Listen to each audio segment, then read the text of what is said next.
Ladies and gentlemen, boys and girls, welcome to Q0 Theater Company's live streamed reading of A Series of Inelastic Collisions by Eugenie Carabatsos. I'm Artistic Director Dan Pelletier, here tonight very excited to be a part of our first fully virtual performance. This is part of our laboratory series where we experiment, take some bigger risks, and build all sorts of fun new theater.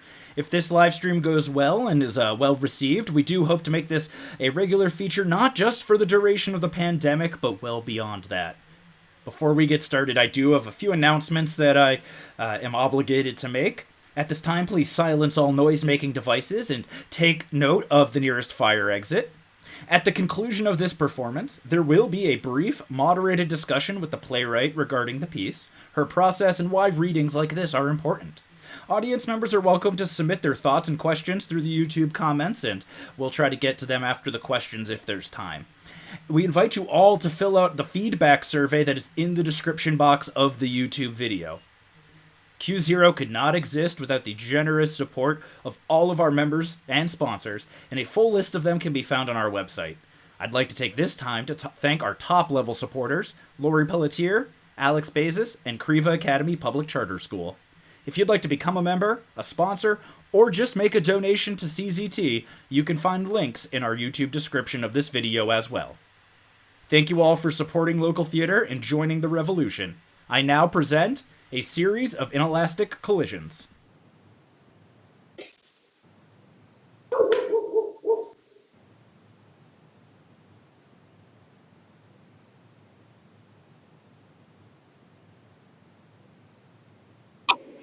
Hello, is Jason home?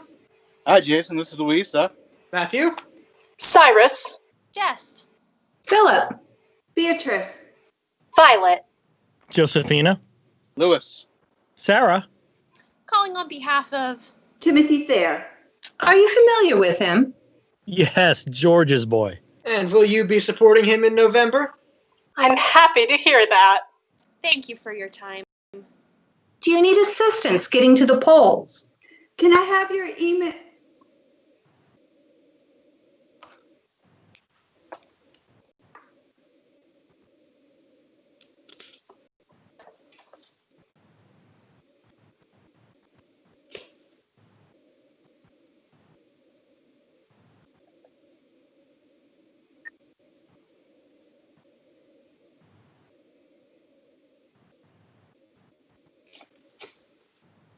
Much quieter in here.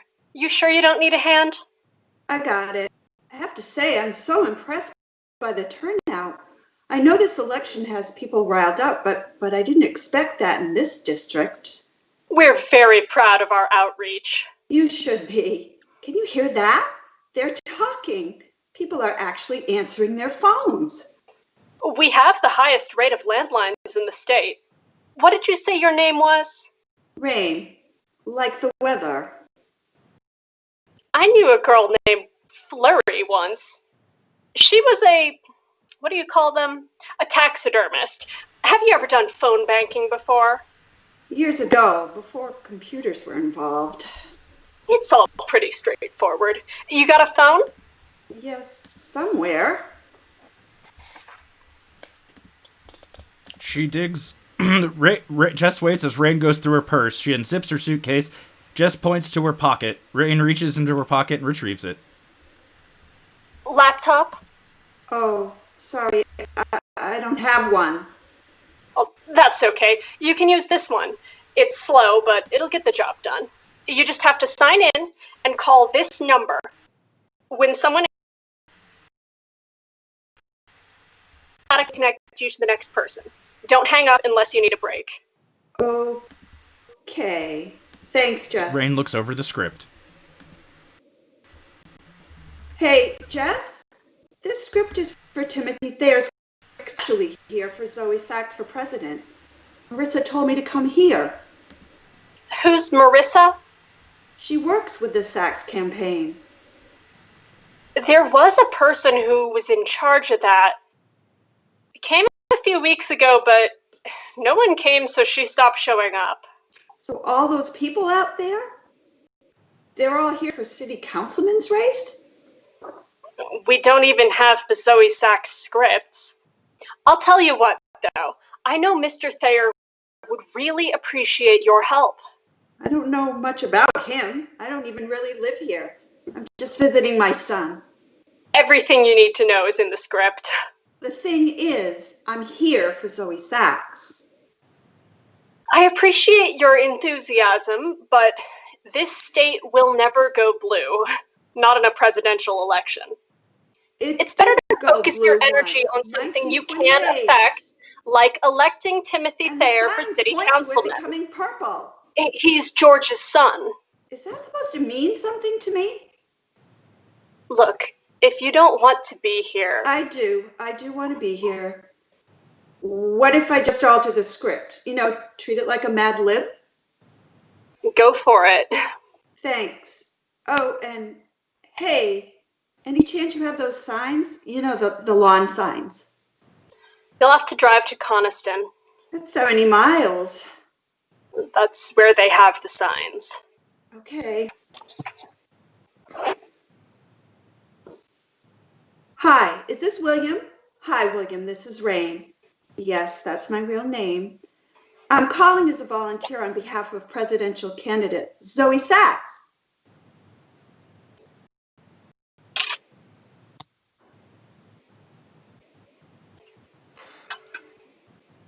Hi, I'm calling for Penelope.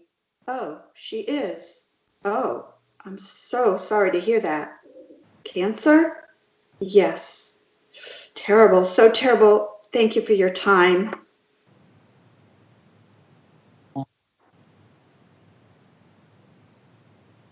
Hello? What? Hello, Rain, is that you? It's me. I didn't remember. I miss you, Sonny. I miss you too. I'm seeing Frost. Him and Marisol and those kids they're looking after.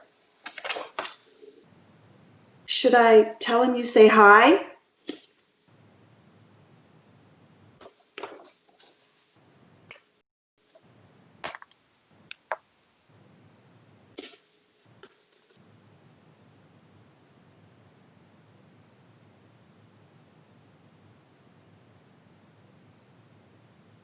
Oh, hi. I'm Rain, Frost's mom.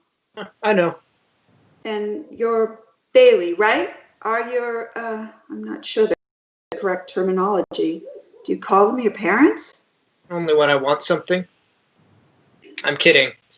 Oh. They're at church. On a Thursday? Yeah, there's a new Bible study group. How'd you get out of it? Physics test. They'll be home soon. Good. That's good. You'll be staying in Deborah's room? Your sister. I should warn you, she can be a little disruptive when you're trying to sleep. That's okay. I always travel with earplugs. I slept next to a 90 decibel snorer for 40 years. It's not that. She's a chronic primal screamer. A what? It's not technically a scientific term. That's just what I call it. She's okay, though. No need to freak out or anything. She doesn't even remember it the next morning. Okay. The first night it happened, Fa and Ma, that's what I call them, by the way, they freaked out and even considered sending her to a shrink. Did they? She saw the pastor. Not a believer? No, but I don't judge. That was almost convincing. You got to work on that for Fa and Ma. Frost was just like you when he was young, observant. I imagine he still is. Those qualities don't just disappear when you find Jesus. Oh, sorry. It's okay. Do you mind if I play video games? No. Do they know you play this? Definitely not. You gonna tell them? No. On your left. There. What happens now? Nothing. I'm dead. Rain, can I tell you something? Sure. I think I may be agnostic. Oh, I've been dabbling. dabbling. Yeah, my thoughts. They've dabbled in agnosticism lately.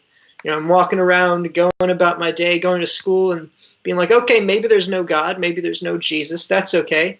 I can live like this. And then it's like, bam, death. I can see how that's unsettling. How do you do it? How are you just okay with death? I don't know that I... And it's like the whole decomposing thing, too. Your skin rots. You know that, right? It rots, and you emit this like green substance from your lungs, and you expel fluid out your mouth and nose. You know what, Bailey? Maybe this is something you should talk to your Amar about. I didn't mean to upset you. No, it's fine. It's just a little hard for me to think about that stuff right now. Let's just... Do you want a drink? Beer? Huh? They don't have alcohol. That I don't believe for 1 second. He may have found Jesus, but there's no way he gave up the fox. Ha! It's Makers, but that'll work. You want some? Okay. You more a beer guy? I'm more a juice guy. Oh, was that your first? Fuck! Sorry, I just assumed you'd... Well, you are in high school. When Frost was in high school, he was always sneaking out to concerts. Ma and Fa were in a band, right? Recipe? Yes, but that was later. Were they any good? Yeah, they were. They had the love songs, of course, but they also did these great political songs. Not anthems or anything like that. They were quieter, gentler, but still somehow piercing, nuanced. I always thought they could make it. Like, actually make it. But Frost, he wanted more security. He wanted to use his brain. That's what he always said, as though creating something is passive. And Marisol's voice, let's be honest, she's not my favorite person in the world, but her voice, it's like Twilight. I've never heard her sing.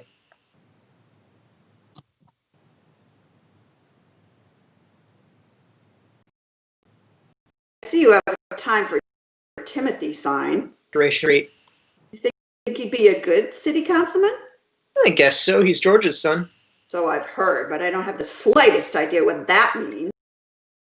George Thayer, he's a mayor who revitalized the downtown, minimized crime, got better funding for schools. I guess people think they owe it to him to give his son a chance. What do you think?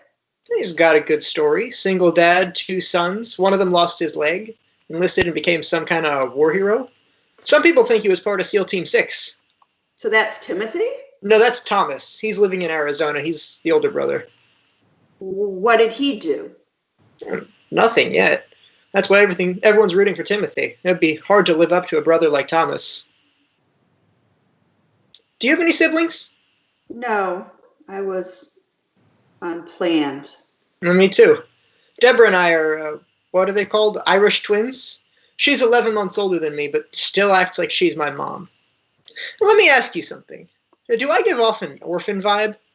Because I swear to God, I swear every woman I meet is auditioning to be my mom. It's really killing my game.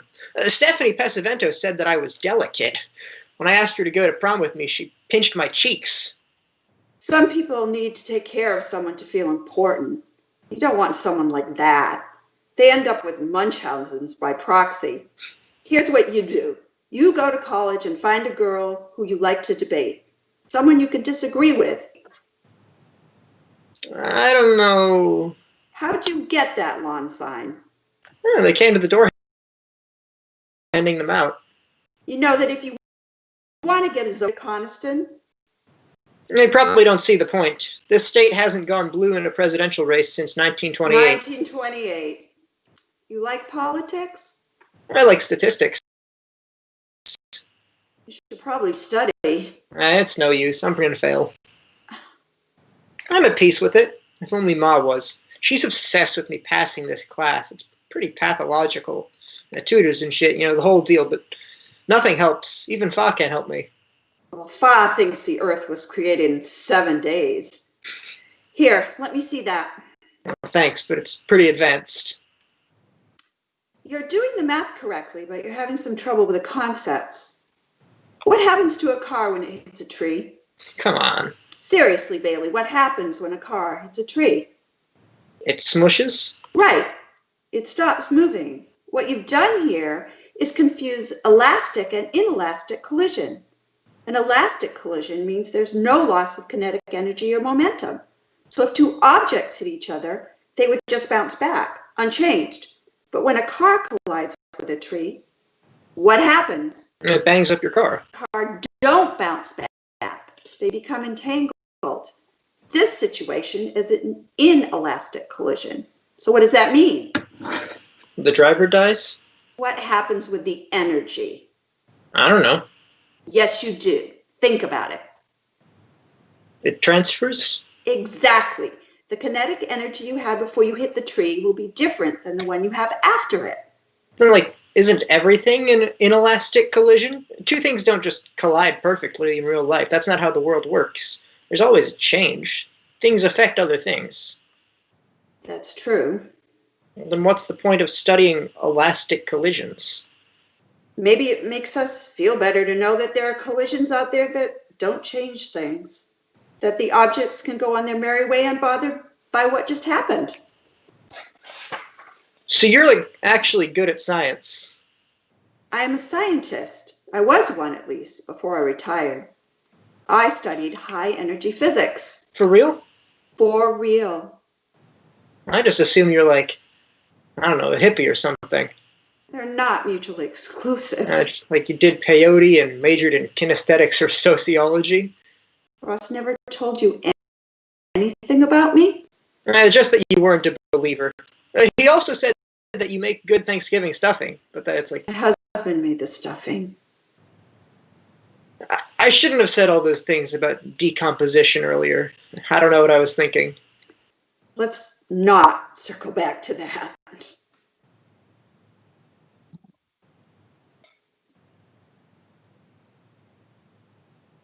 He spends all his time complaining I don't affirm him. But seriously, how hard is it to stock shelves? No one ever praised me for doing my job. Sometimes people just want to feel appreciated. But he's actively bad at his job. For real, he doesn't even line up the boxes. You're here.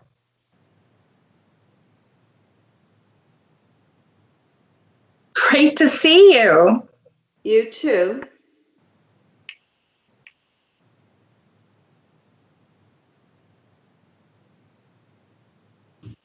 Mom, Son. this is DeBorah. Hi. Nice to meet you. Sounds like that guy will get himself fired soon enough. I wouldn't worry about it. And I see you've already met Bailey. Yes. Yo, Safa, I was thinking we should watch Jaws tonight. You just want to see the naked woman at the beginning. No, dude, it's all about the soundtrack. Okay, but it's art though, right? So it's okay. It's cinema. We'll see how the homework is going. Bailey, there are no video games on weekdays. See what I'm saying? I did study. Rain helped me. You never told me she was a physicist. Frost said you were a homemaker. Homemaker? I didn't know people still use that word. He was struggling with inelastic collisions, but I explained. I never said she was a homemaker. Sorry, stay-at-home mom. Stay-at-home mom implies she wanted to be there. She was unemployed. I'm not done. I was a physicist. You were an adjunct professor for 2 years at a community college over 30 years ago.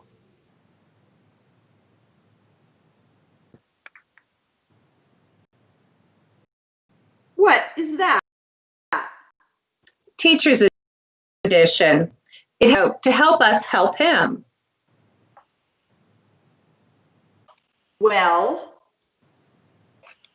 it's right. Kids, why don't you leave us to it?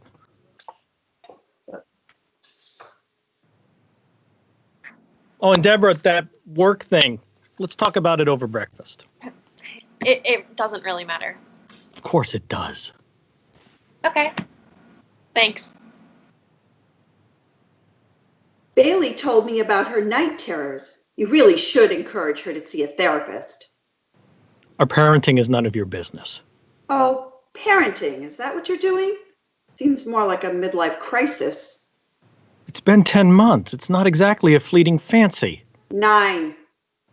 Almost 10. Closer to 9, actually. I remember the conversation well. I told you it was time to say goodbye to your father. You told me you were too busy adopting teenagers. Fostering, and technically we're not doing that anymore. Deborah's already aged out and Bailey just turned 18, but they're still here because we're parenting them. Have you eaten? We have leftovers.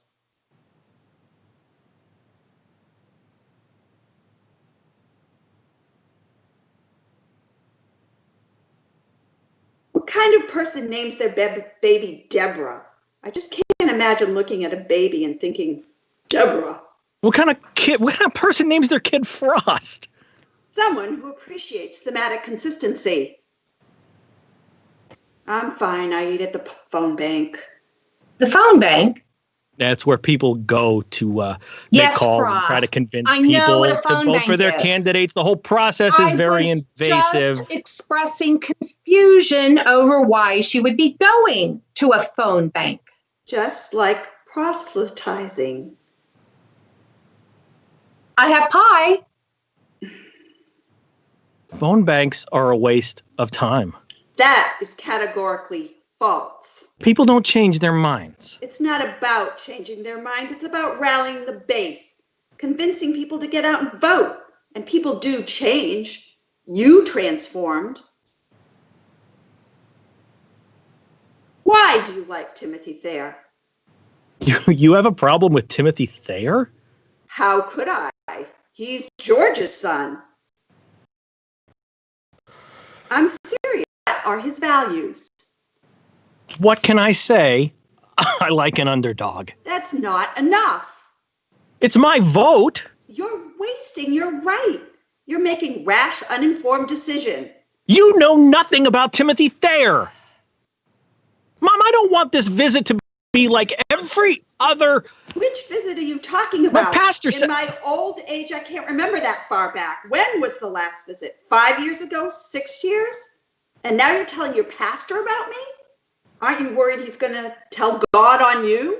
But you made it pretty clear you wanted nothing to do with me. That's not true. Dad said. Dad does not speak for me. He never spoke for me. We were two separate individuals who made two separate decisions. And the fact that you didn't even bother to show up? I sent flowers. Everyone asked for you, you know. They all hounded me. Where's Frost? Where's Sonny's boy?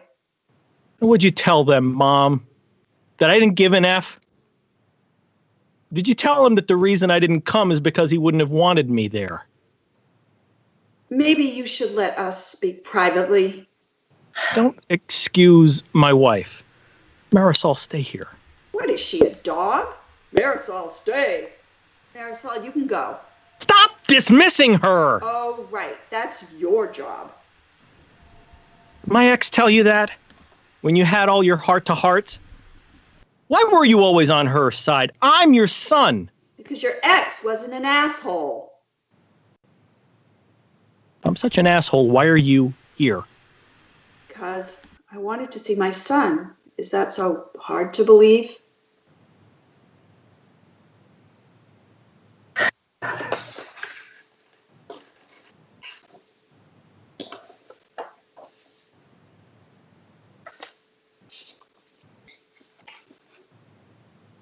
Frankly, yes. You're saying that the fact we live in a purple state has nothing to do with this visit? Our country has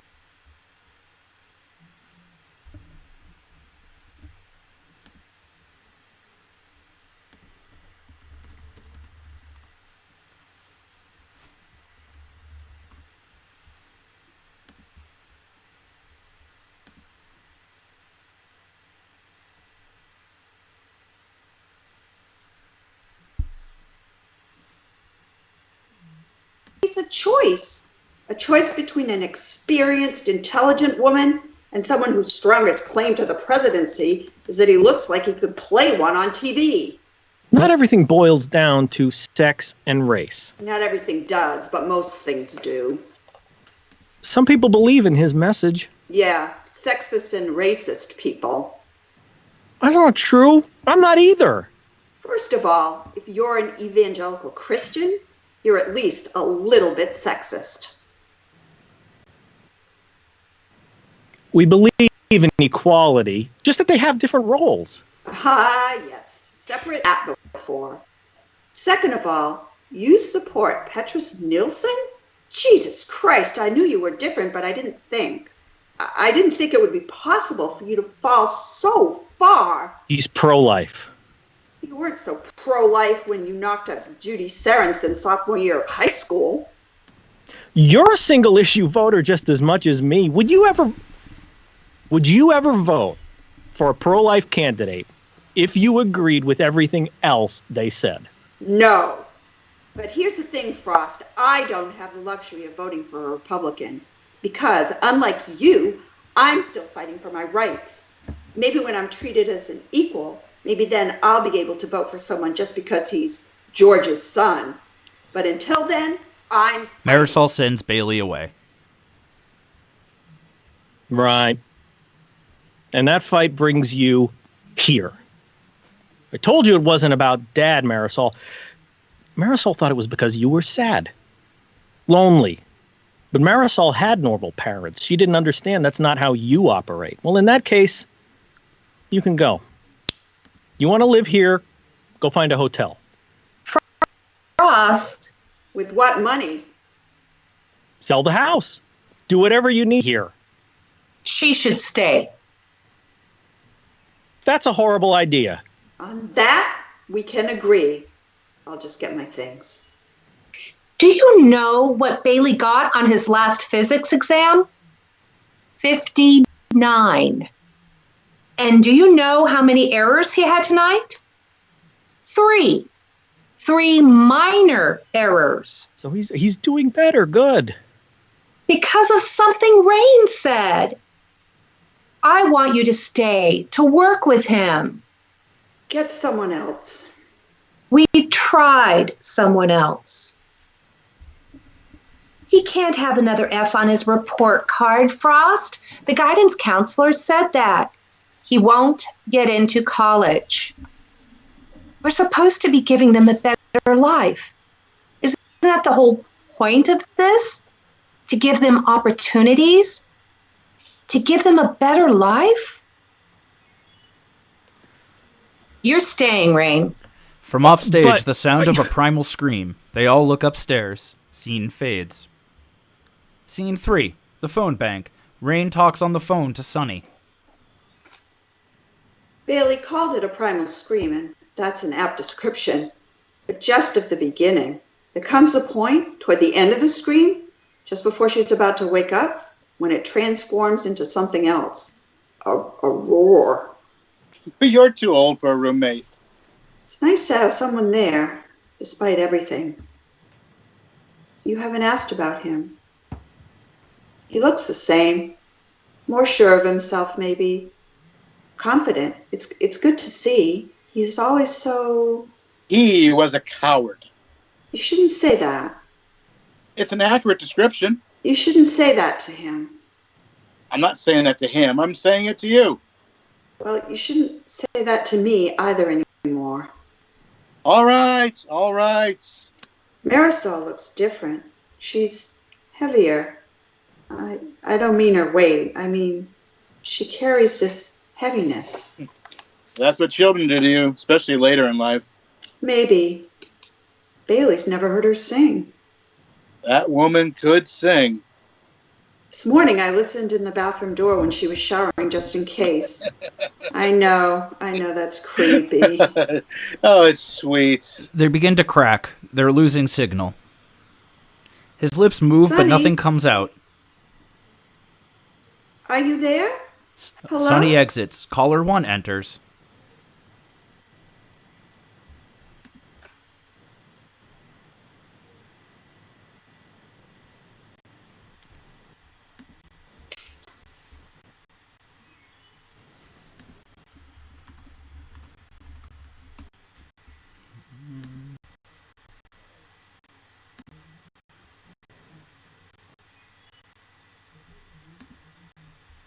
Please hold. We're having minor technical difficulties. We will be right back.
Thank you for your patience. We're going to pick up where we left off.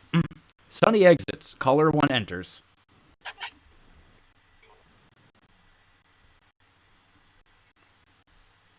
Is Mr. Thompson? Yes? Who's this? My name is Rain, and I'm calling on behalf of What'd you say your name was?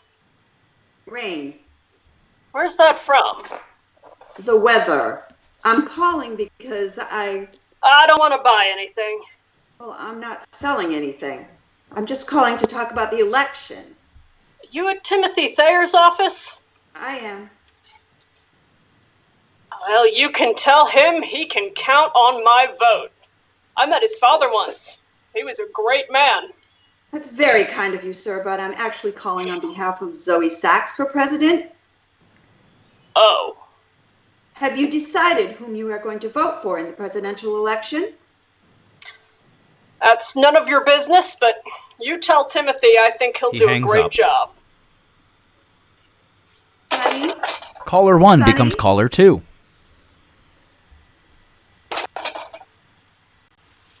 Hello? Hello, my name is Rain. Is this Cheryl? Yes, this is. Hi, Cheryl. My name is Rain. You've said that, yes. I'm sorry. It's just one of those days. Anyway, Cheryl, I'm calling on behalf of President candidate Zoe Sachs. I've been waiting for someone from your office to call me back. So what are we going to do about it? About the lawn signs. I'm not driving to Coniston to pick one up. And let me tell you something. I live in the 2nd district. It's gone blue in every single election in my lifetime. But I don't see one Zoe Sachs for president sign because no one wants to drive to Coniston to pick one up. I'm sorry that you're frustrated. Of course I'm frustrated. Every day I walk out of my house and have to see Petrus Nielsen for president signs. And I swear they're propagating. Now, I'm not saying this district will go red. That's just ridiculous. But I am saying it hurts morale, you know? And morale is important. Cheryl, I hear you. I'm going to get you those signs. Oh, okay. Well, they hang that up. Would be great. Caller 2 exits. Rain looks at the phone. Hopefully. Nothing. Scene fades. Scene 4. Rain and DeBorah in a car. DeBorah is driving. You can put the radio on. I don't mind. It's fine. Guess you're not afraid of silence. Seems like a pretty stupid thing to be afraid of. I guess it depends on the types of silence. My husband, Sonny, he loved to categorize things, silence being one of them. There are the good silences, like a peaceful silence or a comfortable silence shared. And there are some that are kind of in between good and bad, like the silence of anticipation or the silence of politeness or appeasement. And then there are bad silences, like the silence of reproach or giving up or nothingness, or that kind of forced silence when your mind is so trapped in thought that you couldn't possibly speak as well as think. Thank you for driving me. I should really renew my license, but I haven't gotten around to it yet. Marisol told me to, so... Marisol? You don't call her mom? Why would I do that? Bailey does. I don't need a ma. I just need a roof. Look, I'm grateful they didn't have to take me in. I was 18, but they did. They're good people, and they're good for Bailey. The silence of reproach. Bailey needs a 94 in his midterm. Marisol says it's an 89, but it's a 94. She thinks he'll get full credit for class participation, but he won't. Tell me the truth. Can he do it? I'm not sure. You've been working with him, haven't you? That's why they're letting you stay. Yes, but look, physics is not something you can just master in a couple of days. This is his chance to go to college. Grades are just one of many things that factor into it. I know that. I read Kaplan, but GPA is important. It's what gets you in the door. Then all the other stuff will shine through. Have you ever considered college? I have a good job at Sam's Club. There's room to grow, and there can't be two of us in school at the same time. Don't you think Marisol and Frost would help out? They might, but for how long? Bailey doesn't follow all the rules. What rules? Sometimes he'll eat before he says grace, or he'll lie about playing video games during the week. And they caught him texting in church last Sunday. Well, he's a teenager. What are they going to do if Bailey... I don't know. Talks back, or stops going to church? If that happens, I need to be ready. The silence of pity. It's not pity. What is it then? I don't know. Your Sam's Club salary isn't going to be enough to send anyone through college. Well, then I'll get another job, and he will too. And when he's done and settled and he's gotten himself a good job, then I'll go. Sounds like you've charted out quite a plan. Deborah, those dreams you have... I don't have dreams. I sleep through the night like a baby. I close my eyes and open them in the morning, and it's light.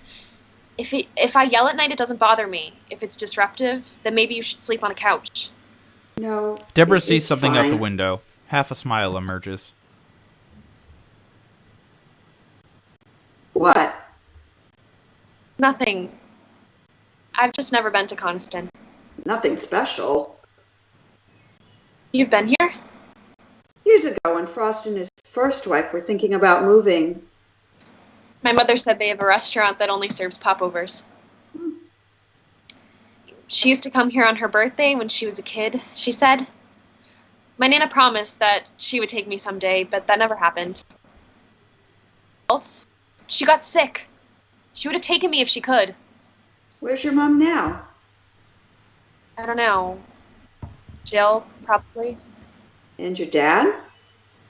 Never knew him.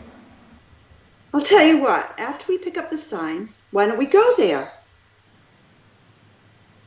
You said you wanted to go. Let's go.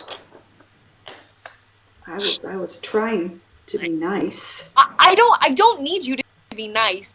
You know, I'm the one doing you a favor. You know, I could have gone myself if it was about the popovers. The way you were talking about it. Talking about it what? Made it seem like destiny? That going there would do what? Fulfill some kind of childhood wish? And wouldn't that be nice for you to be able to complete that wish? Wouldn't it make you feel so good inside? You're just like Frost. Egotistical enough to think that you can change things. That you matter. Just like this stupid election. Have you ever voted, Deborah? No. Most of us aren't going to affect the world. We're not all going to be presidents or scientists or the next great American novelist. I know that. I know that in the grand scheme of things, my life doesn't really add up to much. But when you vote, when you participate in our society, you contribute to history. You become part of the greater story of the universe. You're suddenly Schenectady. Does that sound to you? I know what it means. A part represents the AP whole. Lit, and it sounds sentimental. What's wrong with sentiment? It's like pretending every day is Christmas morning, that Santa and his reindeer have come for a visit to give you everything you wanted for free.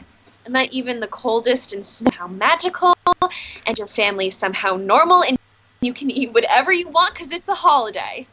Well, it's a bunch of bullshit. Nothing is free. Cold is cold. Families are broken, and stuffing makes you fat, no matter what day of the year it is. You think you know everything because you've had a hard life? Well, let me tell you, your ignorance clouds your view of the world just as much as everyone else's. Now pull over. I'll walk from here. What do you mean? How are you going to get back? I'll figure it out. But the signs? I'll figure it out. Now pull Deborah pulls over. Rain opens the door to get out. Deborah starts to break down. What's going on now? I can't go back without you. If they see that I left you. Oh, trust me. They'll understand you leaving me on the side of the road. Deborah, they're not going to Deborah kick you doesn't out. believe her. Rain gets back in the car, buckles her seatbelt. Deborah calms down. They sit in silence for a while. Deborah Ready? nods. Scene fades. Scene 5. The phone bank. Now a pile of Zoe Sachs for president lawn signs are there. Rain is on the phone with caller number 3. And I have them right here in Timothy Thayer's campaign office In Pearl. downtown. I live in Roxbury.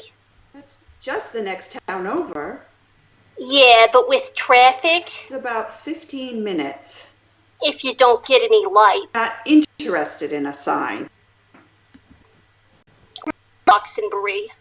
Don't forget to watch the debate tonight. If caller 3 hangs up, Rain crosses out a name, makes a new call. Caller 4 answers.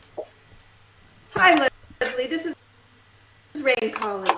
Rain from Zoe Sachs for President. We spoke a few days ago. Anyway, I wanted to thank you again for agreeing to support, so to let you know that I've secured some lawn signs. I have them right here in Timothy Thayer's campaign headquarters. Okay, And I would be happy to save one just for you. but thanks anyway. Before you go, Caller 4 Just a hangs reminder up. that the final Rain looks at her debate is list of on. callers, tries another one. Caller 4 becomes caller 5. Caller 5 answers. Yo, Rain, what's up? how's it hanging, Reg? Good. How can I help you?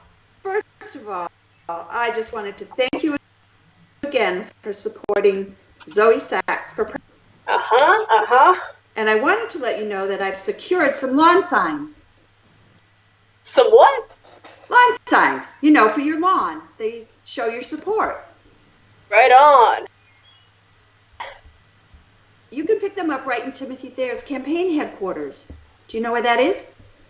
Sure do, but listen, Rain, don't be offended, but I'm not going to be displaying one of those. I totally intend to vote for Zoe Sachs. Intend. You know, if I get off work in time. Supportive of you and your cause. It's just, well, I'm looking out my window right now and all I see are Petrus Nilsson signs. And these guys, you know, they're my neighbors. My kids with their kids. I plow their driveways in the winter. They're kind of my business, man. You get it? I see. People just get sick, you know? It's like, I don't want to rock the boat. But like I said, I totally intend on, Right. even though my vote won't matter. Your vote does matter. Oh, you mean symbolically? Symbolically, too, but literally also. You're pretty idealistic for an older woman. I dig that about you.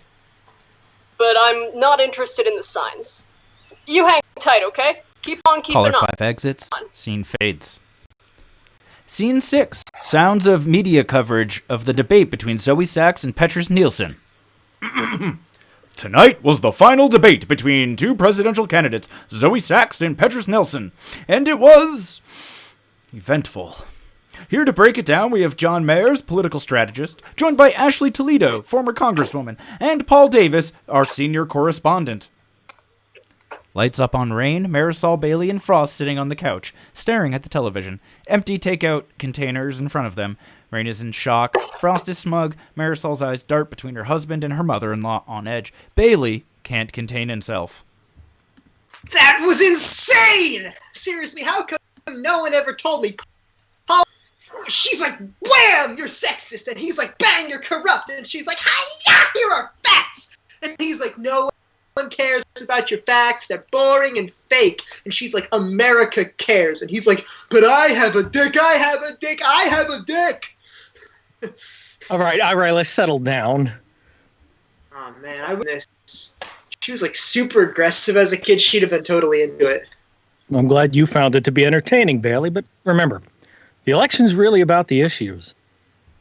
Sometimes we can get so wrapped up in the sensation of it all, we forget what's really important. I, for one, was less concerned about the stalking stage presence of the man and more interested to hear what he had to say about the economy. He had nothing to say about the economy. He just said it was bad. And identifying that there's a problem is the first step in proposing a solution. He also said that she didn't have what it takes to man up and stare down dictators. Insults were thrown, and quite frankly, that was the least effective part of the debate. Are you kidding me? That's the best part. You can't just ignore what people say. I'm more concerned with what people do. You're ignoring that, too. You're cherry picking. You're just upset because Sachs didn't do as well as she was supposed to. What are you talking about? She clearly won. She was level-headed, composed. She gave a concrete, clear answers to the questions. You think her saying, people like you care more about protecting their guns than protecting their children, you think that was composed and clear-headed? So she had one mistake. He had hundreds in the matter of a couple of hours. Yeah, look, women aren't allowed to make mistakes. It's totally unfair and stuff. But it's true. I mean, look at what they're saying. Bailey turns up the volume on the TV. Sachs said tens of millions of Americans don't care about their That's children. an understatement. I would say she demonized them. These people are parents, and she's demonizing them viciously. That's a mischaracterization. A spin on a gaff. So you admit it was a mistake. A mistake? The delivery What's was... that Zora Neale Hurston quote? When somebody shows you who they are, believe them. I'm sorry? Maya Angelou. Oh, Maya right. Angelou said Sorry. The point is, she showed us who she really is. This isn't someone who can appeal to Americans at large. She'll be regretting that It's a statement tomorrow, that's divisive. for sure. She's divisive, is what it is. We can't afford to be divisive right now. On that, Marisol we grabs can the remote agree. and turns down the volume. Homework Turn to Marisol. now. She calms herself. Come on. Bailey and Marisol exit. To speak that way. I didn't teach him cuss words.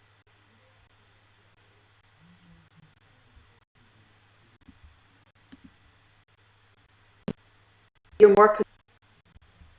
In general, yes. Why didn't you go to Dad?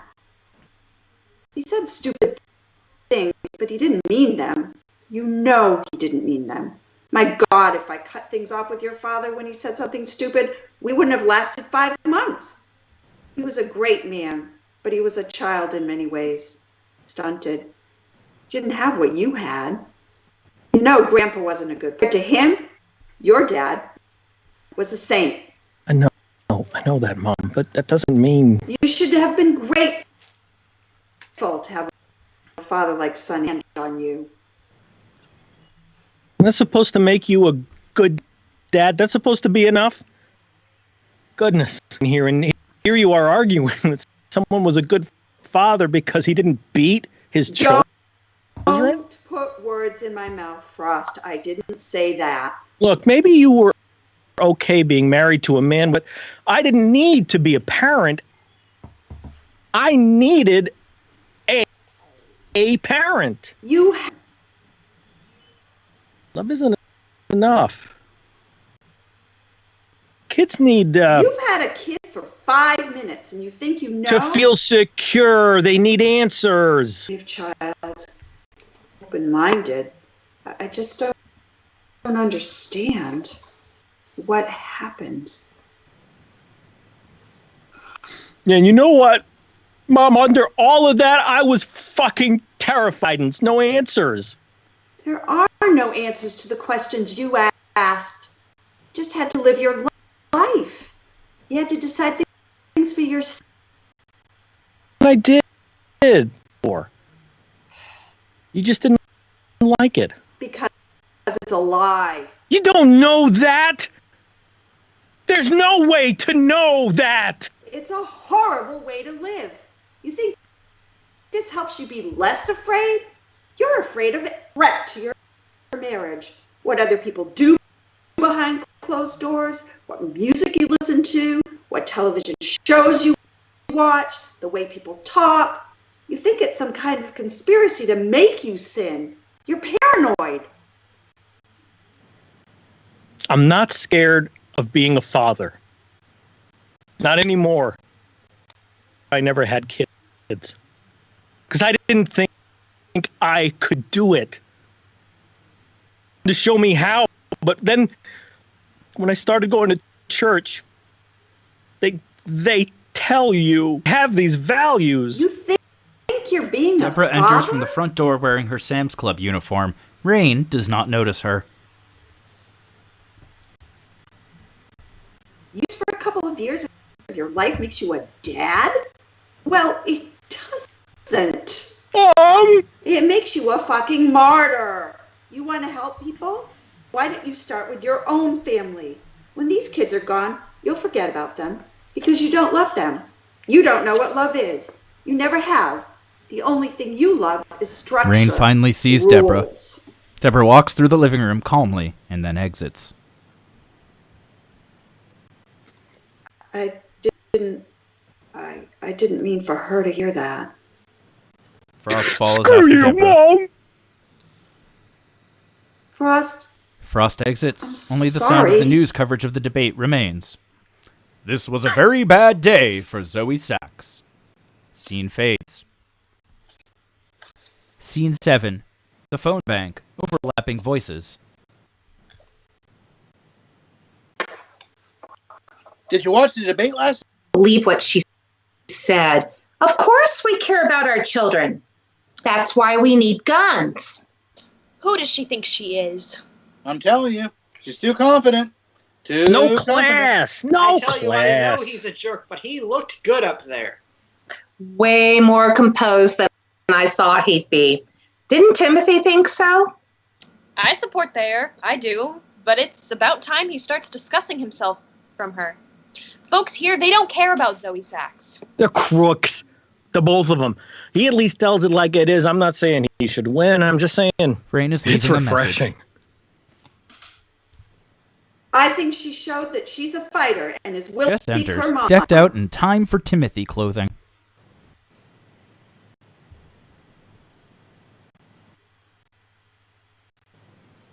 So, you're not going to be able to keep the signs here.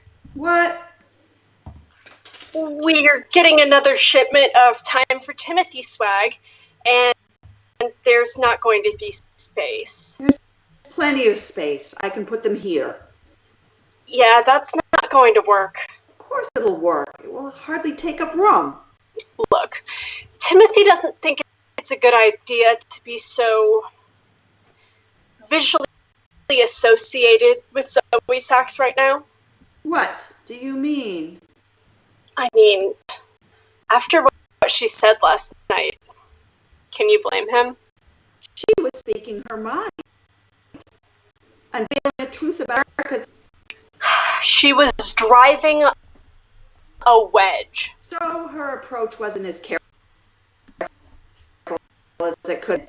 But Precious was innocent.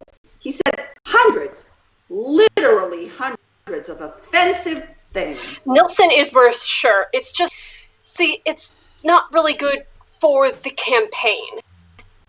That kind of divisive talk, you know? Time for Timothy is about bringing people together. And her image, it just kind of divides. Look, you can still do your calls here if you want. We're not kicking you out.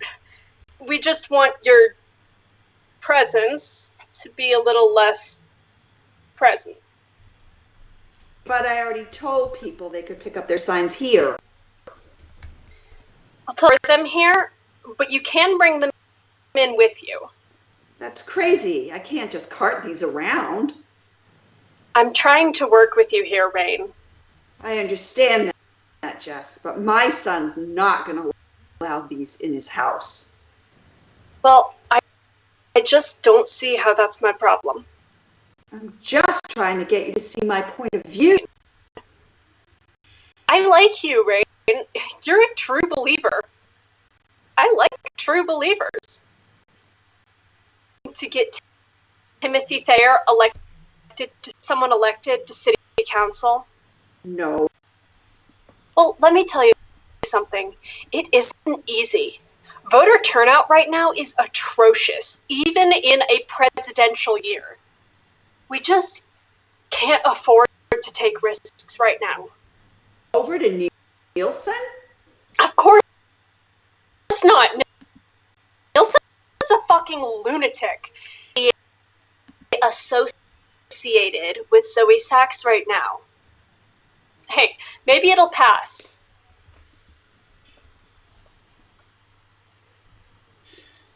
You know, Rain, time someone with your gusto and dedication. If you ever want to affect real change, just Jess let me know. exits. Rain sits back in her chair, depleted. Sonny enters. You're right. No. I mean, what you said to Frost about the kids. Oh, that. Not one of my proudest moments. He's always had a desire to feel important. Maybe because he never felt important. What's that supposed to mean? Nothing.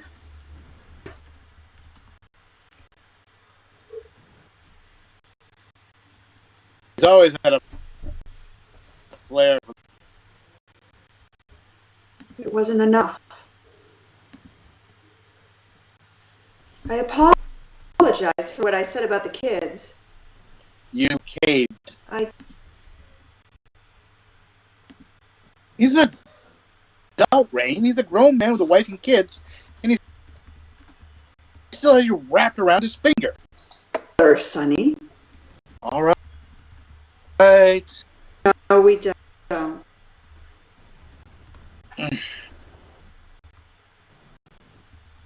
Font.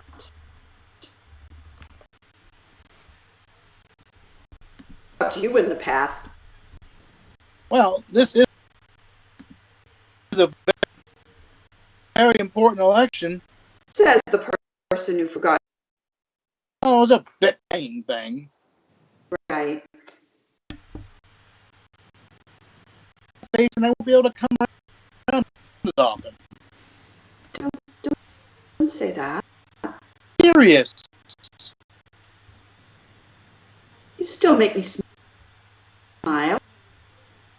But now I make you frown too. I never used to make you frown. Nothing. I just can't believe that's how you think of yourself. That you are only a source of happiness in my life. Took you long enough to say. With your moping and your dying. Yeah, that seems fair to put on me. The moping started well before the dying. Well, it started about 20 years after yours, ever since you got fired from that stupid community college. I didn't get fired. I left. I left to raise our son. They didn't renew your contract. You could have stayed if you could. It was sexism. Not every failure you have is because of sexism. Not every failure, but it was sexism. Whatever. I don't want to fight about it. I'm not fighting about it. I'm just saying it's not like you only ever made me smile. Jesus Christ. Even when I'm dead, you have to argue with me. Didn't we just say it was perfect? Not every day. Sonny transforms into SCHUYLER. Excuse me? I said... Rain realizes she's no longer talking to Sonny. Is this Rain? Rain. I'm calling on behalf of... I called you. Excuse me? I called you. You've been calling my number every day this week, and messages are clogging up my voicemail. I see. So let's, Mr. Bolino.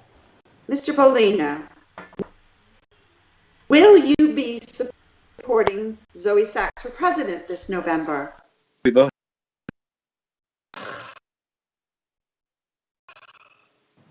Trying to be subtle. You're not as professional as you seem in your voicemails. Well, your voice sounds different too. It's much higher. Higher.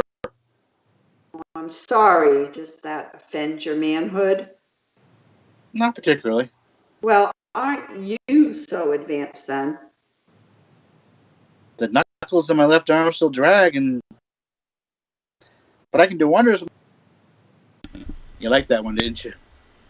You're trying not to smile. No. It sounds like you did. As I said, I will be supporting Zoe Sachs for president, but I will not be voting. Prove it. Prove I'm Canadian? Say something about hockey. I don't support generalizations, but I'm still not over the 0506 NHL rule changes. No ties. Are you kidding me?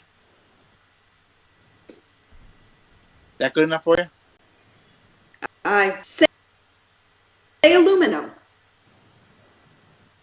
You're thinking of a British accent. Oh. Sorry. Sorry, I'm just... Look. You're a grown woman. What are you doing calling me Mr. Bolino? Well, whatever your name is then. SCHUYLER? You can call me Sky. I can assure you I won't clog up your voicemail anymore. Wonderful. Just one more thing. Yes? I like to get one of those signs. One of those lawn signs. Do you know where I can picture one? Procure one? You'll have it at Timothy Sayre's office. All right. Thank you. He hangs Bye, up. Rain. She waits on the line for a moment. No answer. Scene fades. Sonny? Scene 8. Frost's house. The Zoe Sachs for President signs are piled up in the living room. Rain waits. Bailey enters, texting, smiling. I've been waiting 20 minutes. What's with the signs? Don't ask. Who are you talking to? No one. Stephanie Pesavento. Isn't she the girl who pinched your cheeks? Well, how did that happen? We had this debate in school, like potential debate, and I got assigned to Zoe Sachs, and she was Petrus Nilsson, because, I don't know, gender is a construct or whatever. Anyway, so we're in this debate, and I'm like, really feminist things that you yell at Fa? Okay. And she was, like, really into it, you know? The feminist things you were saying? Petrus Nilsson supporter, so probably. But she was into Fa, and then she told me that she dumped her boyfriend and is looking for a rebound. She told you. She's very honest. That's what I like about her. That and other things. Bailey, she doesn't sound like she's really interested in a relationship. Are you sure? Definitely. I mean, I couldn't ever actually date a Petrus Nilsson supporter. But you're willing to do other... Suggested it, like, why not? Bailey, have you ever... Are you sure you want to? Because society, especially men... Now, this isn't society. This is pure biology. Do you have condoms? What? No, Do you want me to get you some? He gets another text, looks at it, his eyes widen. That's probably a good idea. Do you have a good... I don't know, my dresser? Too obvious. My bed? Next place any parent would check. Come on, Bailey. I have this address book. It's my dad's, like my real dad's. His phone buzzes. But they wouldn't Brain look in there. confiscates it. Time to study.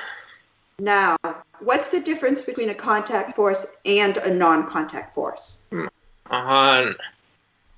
What's the difference? Non-contact force.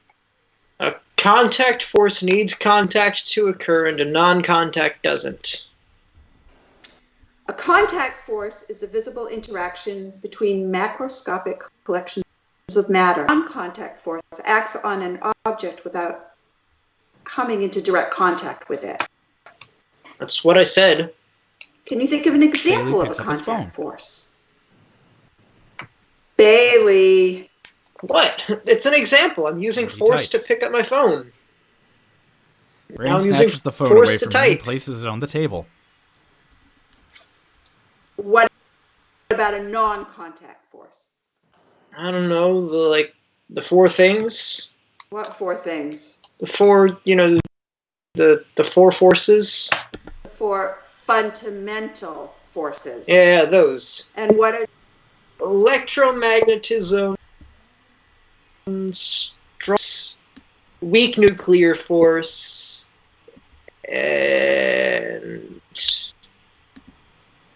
gravity? Whatever. Gravity's the weakest.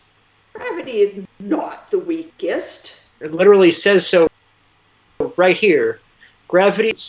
Yes, but that's only at an atomic scale. But gravity's effect on macroscopic objects, it's unlike anything there is. Seriously, gravity has infinite range. All the other sources cancel themselves out at long distances, but not gravity. Its influence is endless, and it can't be absorbed, it can't be changed, and it always attracts. A buzz from his phone. He springs for it. She blocks him. Just let me see what she wrote back. Do you want me to tell them about Stephanie? Fine. I don't see the point. It's not like I'm going to call. Marisol has it in your head that everything is riding on this physics grade, but it's not that. I don't even know what I'd study.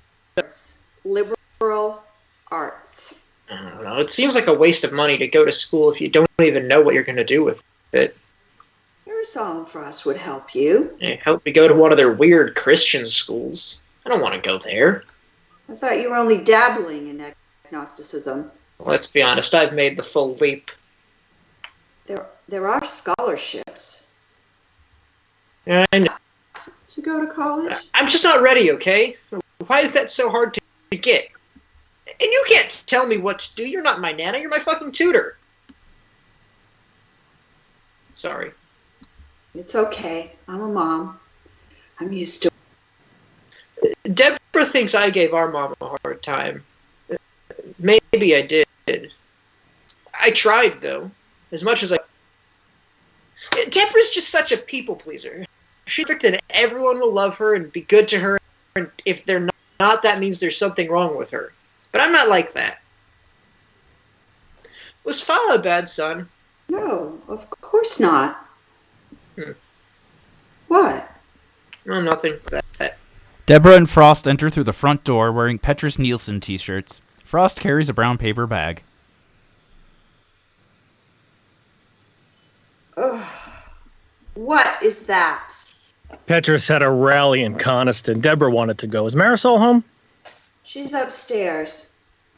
I thought you didn't vote. Deborah shrugs. Thousands of people there. It was pretty breathtaking. All types, too. What's that supposed to mean?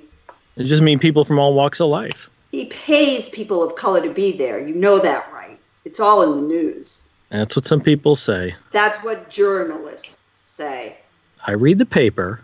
You read Breitbart. Jesus. I mean, Mom, can you not believe that I might be an informed voter who just happens to prefer Petrus Nilsson over Zoe Sachs? No. Excuse me? I cannot believe that. I cannot believe that any informed voter would believe that. What are these signs doing here? There's no room for them at Thayer's office. What? Nothing. It just looks like I'm not the only one who doesn't support Zoe Sachs. Listen up, Frost. Change is coming. I know you don't want to believe it. I know you want to grab hold of your religion and your so-called values because progress scares you. But here's the thing. It may seem like a stream now, but eventually it's going to be a flood. And your walls, they're going to fail you. And you're going to be swept away. Oh, I like the biblical imagery. There's one thing we agree on, Mom. Change is coming, but progress isn't always positive. Sometimes we have to go back to tradition, back to fundamentals, and people want that. More people than you Marisol realize. enters. She sees the face-off. What's going on? Just a Crossfire rerun. Did you tell her? Oh, not yet. What? So I talked to my boss, and well, What? the receptionist at my office quit, and they've been scrambling to find a new person. And I just thought, I started out as a receptionist at Kimball and Jean, and now I'm a VP. So Okay. I gave them your resume. I don't have a resume. I put one together. They were very impressed with the fact that you graduated early, that you had the drive and ambition to go into the workforce as soon as possible. It was more out of necessity than... Anyway, they loved you. You're hired, basically. But I have a job. This is better for you in the long term. Think of it as a gateway, a stepping stone to a career. Not just a job, a career. I see. What's the pay? The pay is worse for you short term.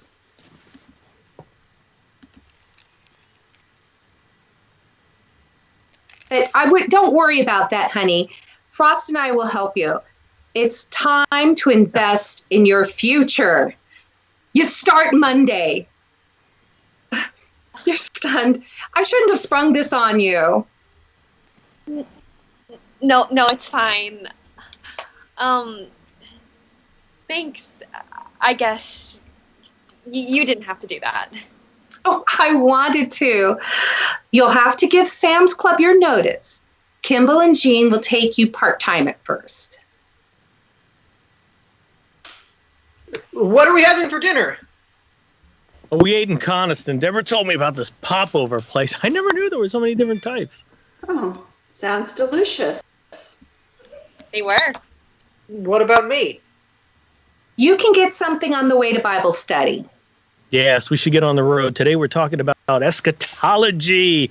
End times always engage a lively discussion. You know what, honey? I've been feeling a little sick. It's that sushi you ate yesterday. Well, you were right.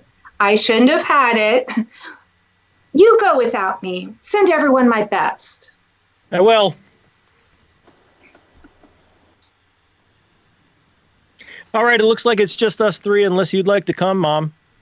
Or you'd be too busy building that raft for the flood you're predicting.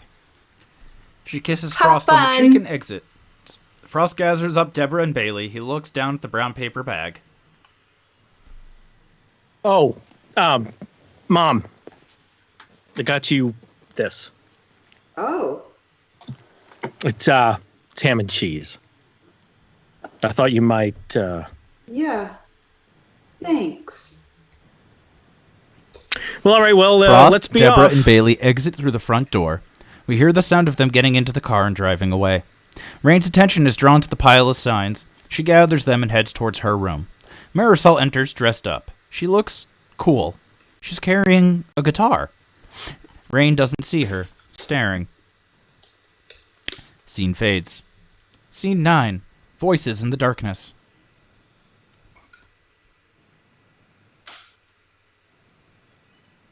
Gallup has her leading by 5 points. Quinnipiac says 3. It's because of that. Why did she say that? She can't help herself, can she? Can't keep her foot out of her mouth. Voices grow louder and louder, more muffled, overwhelming as... Honey, Can you hear me? I can't hear you. Voices Rain, end are you there? abruptly. Lights up on Schuyler and Rain on the phone. Sky, Excuse me? that's my name. Oh, sorry. Yes. Hello again. I'm calling about my lawn sign. I stopped by Timothy Thayer's office yesterday, but hey, I hope you haven't run out. Sorry about that. I must have just missed you. Perhaps I could mail it to you? No, I'm getting one for my most recent campaign donation. Did you see the debate? I did. She wiped. She was composed, wasn't she? When he was stalking her like that, she just pretended like he wasn't there. I would have socked him. I would have. Being of you. Hey, ever been to Canada? You seem to have a strong idea. Americans, Tim Hortons, healthcare. We separated Aboriginal from their parents.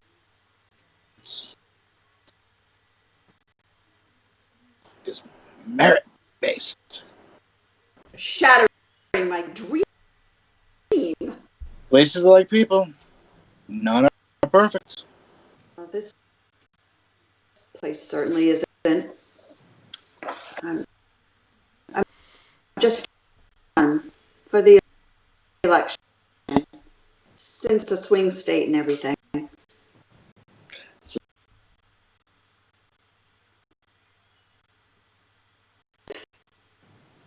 Cancer? I mean, we're divorced. She's my answer. I don't know. We all get cancer. Just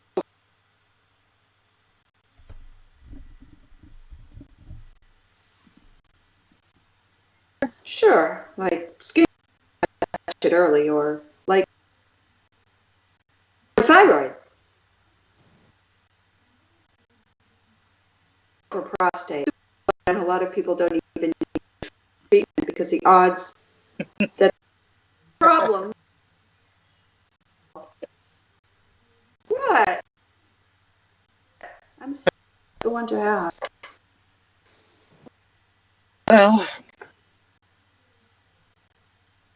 yeah. I'm so sorry. Don't be. You said it was a good one. I'm so embarrassed. You know. I don't usually. No, don't start now. Not on my account, at least. Okay. Are you married? So The connection gets muffled. Marisol enters, no longer dressed in her cool clothes. Rain doesn't see her. Schuyler transitions to Sunny. Rain, Sunny, can you hear me? I can. Are you there? I'm here, Sunny. I'm here. Sunny transitions back to Sorry Schuyler. about what I said earlier.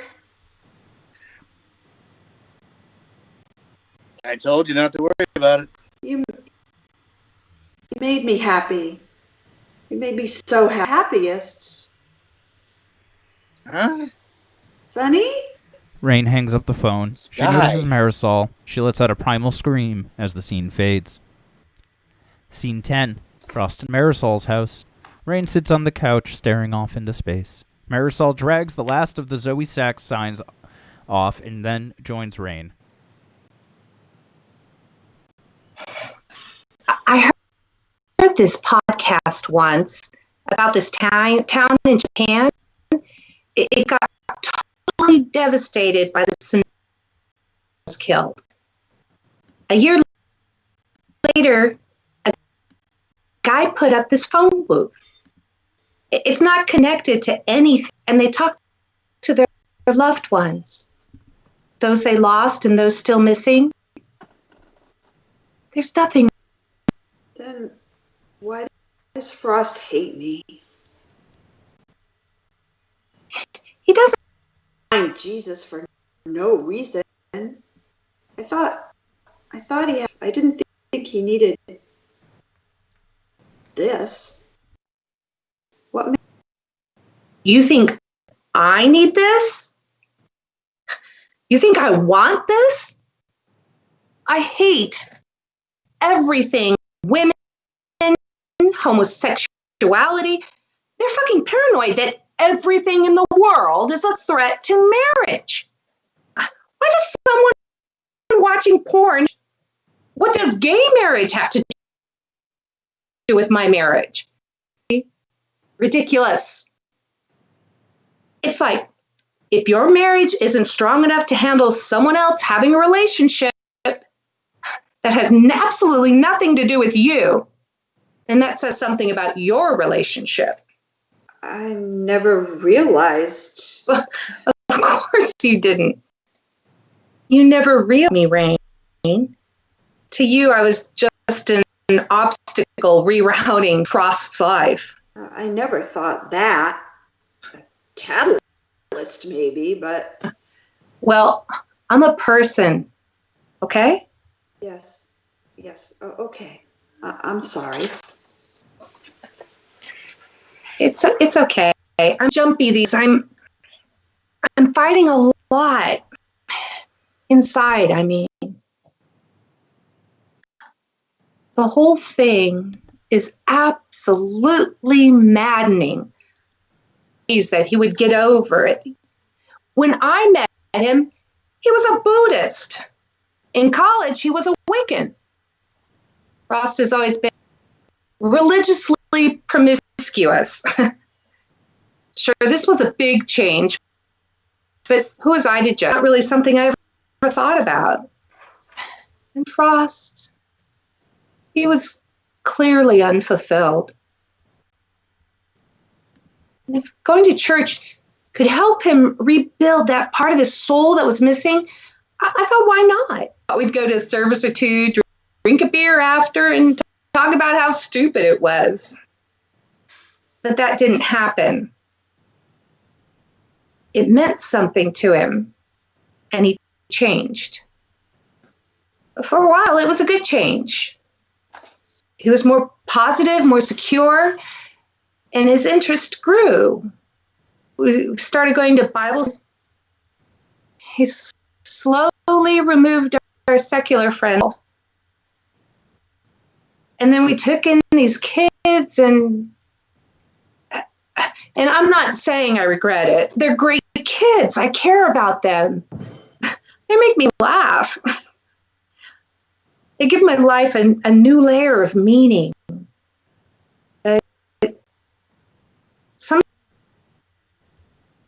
I wonder if I love what we're doing more than I love having the kids.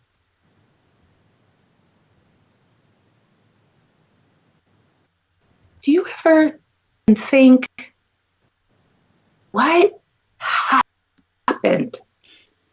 Yeah, every day.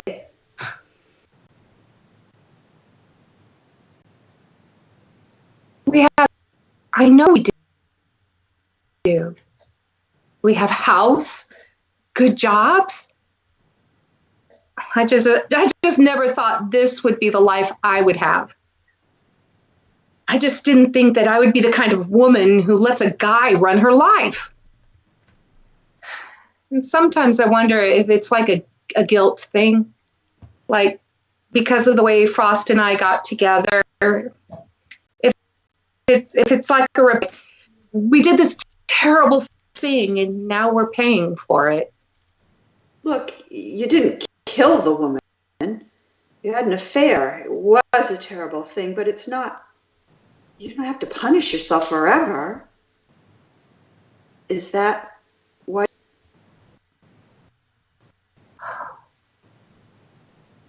maybe after we got together, there didn't seem to be a need for it anymore. That's what Frost. I guess it was never about the music for him. And what about for you? I saw you with your guitar. You had a gig?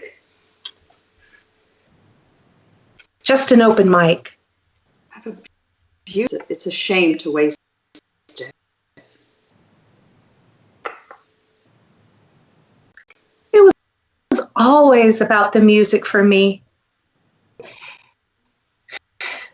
It's like when a childhood friend calls you by your old nickname and you're taken by surprise, but you're also filled with this warmth, and that warmth just of your body through all of your limbs, and suddenly your atoms are connected to all of the other atoms around you, and you discover that you're not just in the world, but you are it too. Maybe he feels that way when he goes to church. I don't know.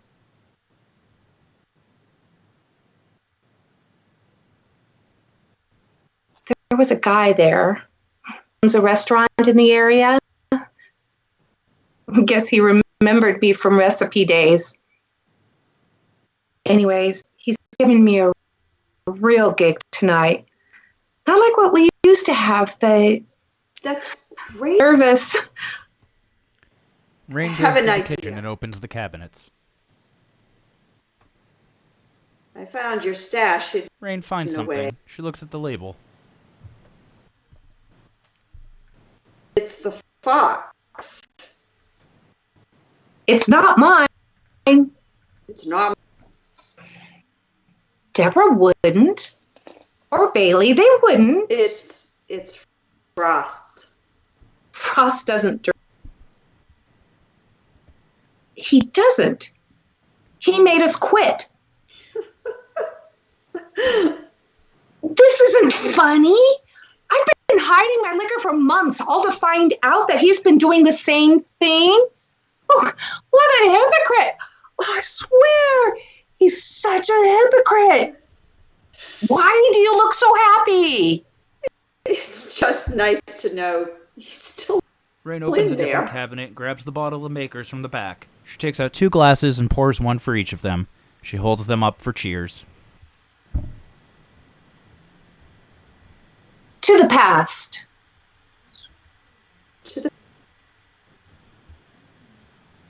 You never would have let yourself be erased like.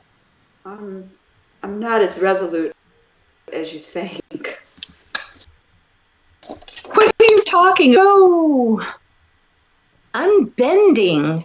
Always sticking to your principles. Politically, sure, but when it came to Frost's conversion, my husband shocked. He was the one who started withdrawing us. Sonny claimed it was because he didn't support Frost. He didn't want to be associated with someone whose worldview was so small-minded. But that was just an excuse. The truth is, Sonny had felt threatened by Frost for years. Our son was living the life that... What do you mean? The band? No, it had nothing to do with music. Does Frost ever talk about Angela? Angela was Sonny's co-worker. He was in love. Nothing ever happened between them. I don't even know the same way about him. But that didn't stop Sonny from falling for her. And then Son broke off his marriage to be with you, and you two went on the road and chased your dreams, and Sonny was still with me. Job. And when this religious change came about, he weaponized it, and I let him. Why? Because I wanted to protect what we had. Our marriage wasn't without its problems, but I didn't want a new life. I didn't want to change. And the thing is, it's easier when your kid is an adult. You don't see them every day. Sonny and I woke up together, went to sleep together, ate together, walked together. We gigs. The idea of changing my life for someone I only saw a couple of times a year, even if he was my son, it didn't make sense. I wanted to protect what I had, so I gave him up.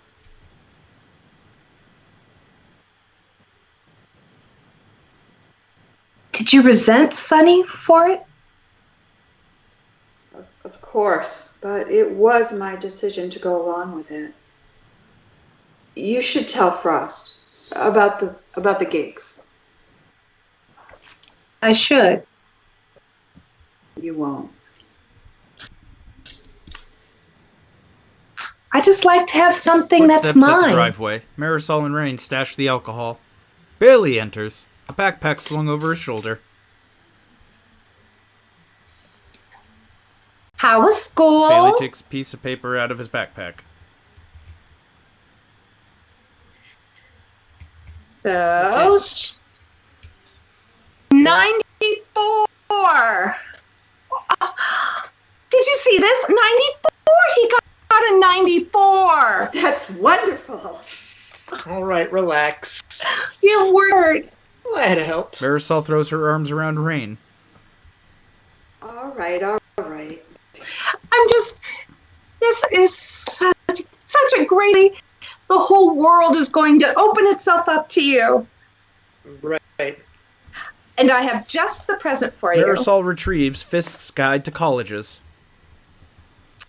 Think of this as a choose your own adventure. Now it's going to take some time to go through, but Frost and I already earmarked the pages with the schools we think would be a good fit for you. Messiah College, Oklahoma Christian University, Oral Roberts, Bob Jones University. That one sounds fake. There are a few others in there that I marked. A bit more secular. Don't tell Fa. Thanks, Ma. Oh, I have to head out. Where are you going? Oh, She just leaves, errands. sneaking the guitar out without Bailey noticing. I have to tell you something. Okay. So I was bento this afternoon. Oh, God. I don't think I It's really fine. wanna- No one was home. And I did what you told me. I stored in my dad's old address book, just in case. No. And so, things are happening. I don't need to hear about the And things. it looks like it might be time, so I go for the address book and... It's okay. Couldn't. Or if things ended earlier than you It expected. wasn't that. I went for the He takes out the address book. and I saw this name. He shows it to her. Okay. What did it say? Mom. My father's mother was that she wasn't around. I always assumed she was dead. And? And nothing. My room. Okay. I don't need to hear the details. Anyway, after Stephanie Pesavento left, You don't need to call her by her full name. I called Mom. Dad's mom, Nana. She lives in Atlanta. She hasn't spoken to my dad in like 20 years. We have family down there. Lots of it. Cousins and aunts and uncles. And they have this family business. It's like trucking or something. That's... She wants me to come down there. Have you talked to Deborah about this? No. I understand you. I really do. I know you did. That's why I'm telling you. I want to go, Rain. I want to go to Atlanta and meet these people. I don't need much, just enough for a plane ticket or even a bus. What about college? Just for normal colleges, not religious. Maybe I'll go eventually, but I want to do this first. You don't know this person, Bailey. Maybe there was a reason your parents didn't want you to know her. I understand that's your family, but so is this and Marisol and... And I don't want to hurt them. But This is something I need to do, even if it isn't a good idea. Even if it fails and they aren't anything like I thought they would be. Because I've lived my whole life afraid. Afraid of hell, afraid of sin, afraid of disappointing DEBORAH. But the thing is, I'm not afraid anymore because and I'm still here. And there's more to life than survival, and I want to experience that part too. Disappointed, but maybe I won't be. Maybe I'll find something there. I love Fa and Ma. I love DEBORAH. I don't want to leave on bad terms. I want... Okay. You'll help me? Bailey hugs her. I don't know how much help I'll be. My opinion isn't valued highly around here. Look, Bailey, you need to be smart about this. I know. And you need to talk to your sister. I will. And just know that she may feel very differently from you about this whole thing. Or you're right. There's no right way to feel about this. I get it. Okay. Frost enters, briefcase in hand. Hello. Hi. Frost goes about relaxing You look after work, happy. taking off his shoes, blazer. You look happy. You got a 94. 94! That's Marvel Bailey! Thank you. Bailey's phone buzzes. He glances at it and gathers his things to leave. Where's Ma? Well, she had errands. Errands. Did she say when she'd be back? Bailey shrugs, exits. Rain shrugs. Frost starts to rearrange the furniture, setting up some snacks, getting water, glasses, making sure the liquor's out of sight. What are you doing? We have counseling tonight. Counseling? Marriage counseling. Yeah. You're in counseling? No. It's not like that. We counseling. Me and Marisol. We counsel other couples. That's allowed? We were trained through our church. Marisol's supposed to be here. So these people are sent to you. Maybe hard for you to believe, Mom, but they actually want to come. I've never done one of these myself. It's best late to both. Marisol, she's better with the theories of it all. I'm Headlights shocked. appear in the driveway.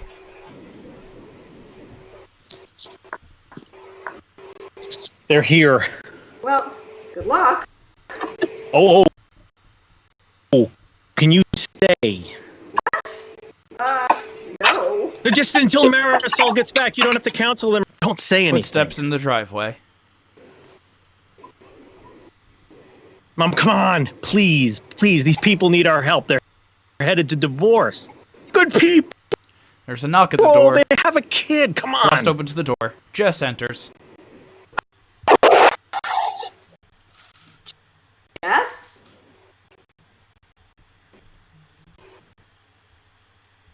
You two know each other?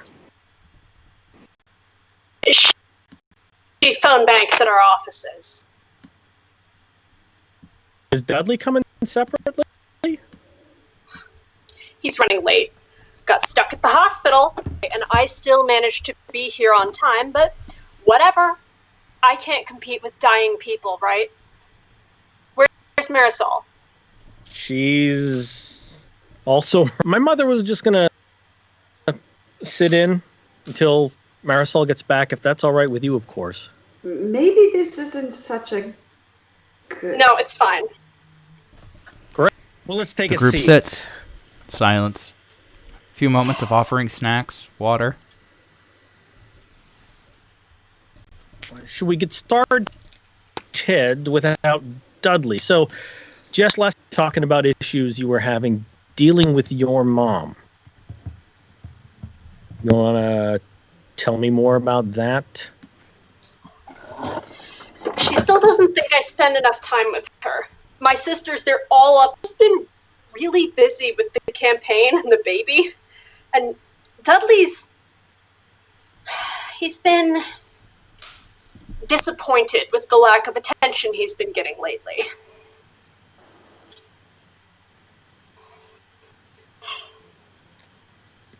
And Dudley has communicated his needs to you? What have you done to address his needs?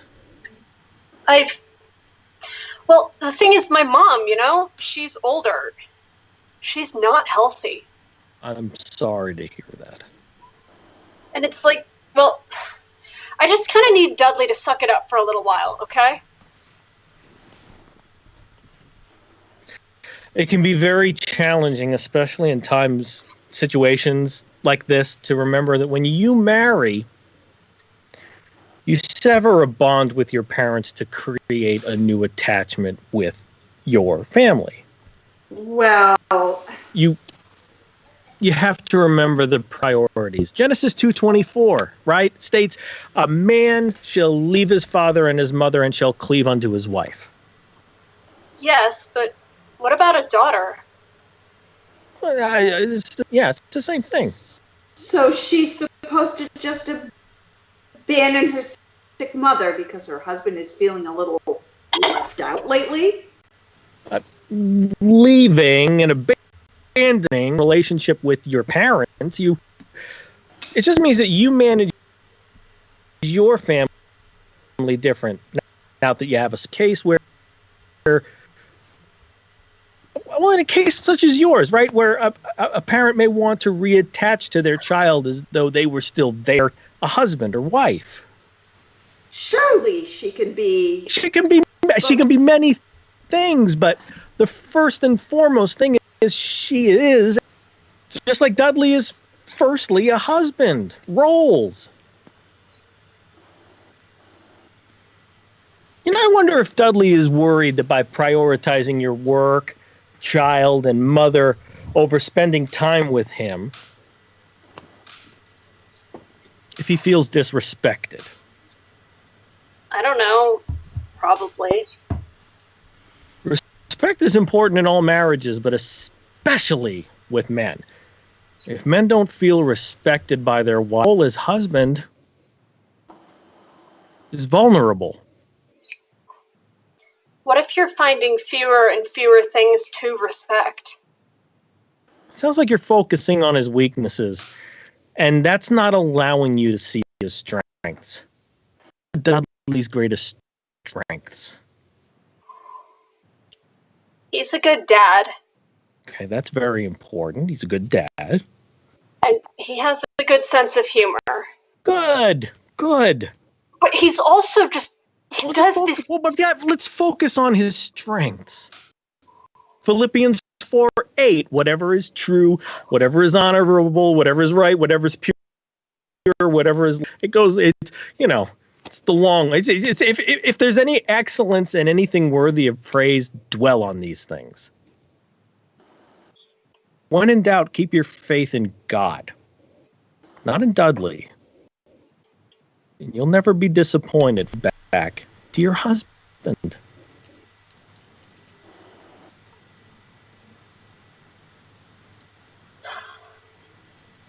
I have a question about roles. Oh. Maybe it's best if we wait for... I know that Dudley is supposed to be the captain of the ship, but does that give him the right to tell me how I should do my job? Well, He says that since he makes the final decision, that he can decide if my hours are too long or that I'm spending too much time at work, and that he can insist that I quit. That's ridiculous. That's not exactly how we define the roles.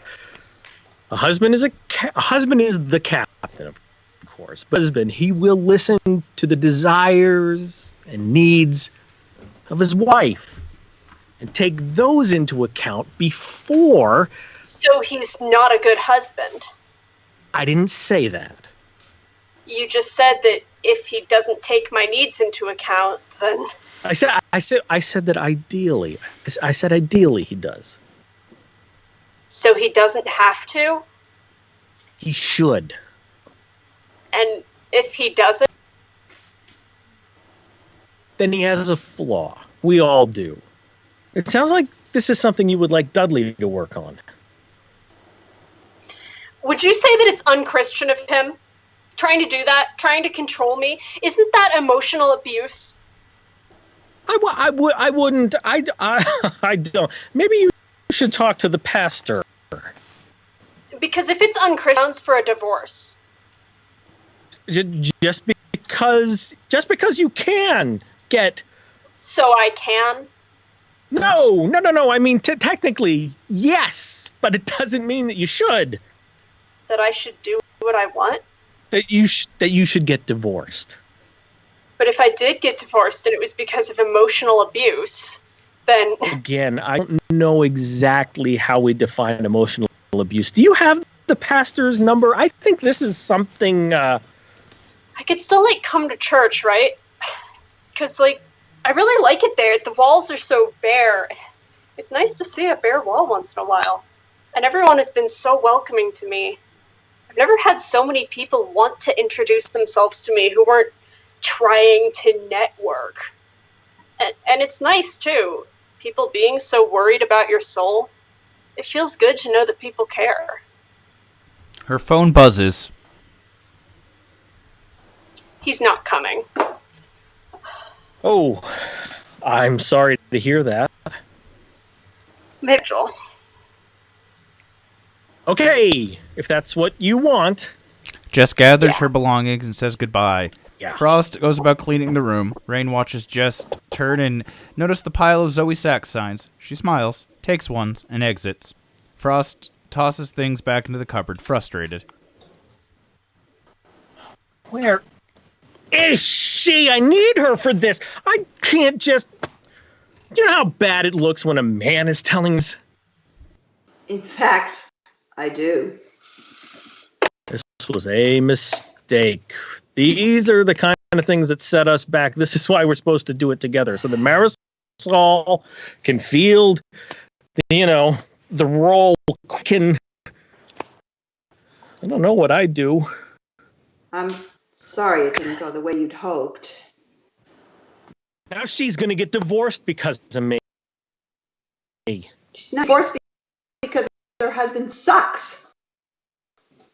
I gave her an out. She was going to do it, or without you. I was supposed to guide. I was supposed to guide her. I just caved. It's okay. Divorce affects everyone. It's an epidemic. Once one couples, look where we are as a nation. You can't let other people's relationships affect your own. That's a nice thought. That's a nice thought, Mom. But I'm sorry to say that's not how the world works. Marisol, really? I don't know.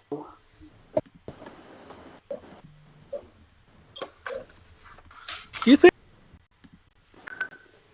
Do you think you are?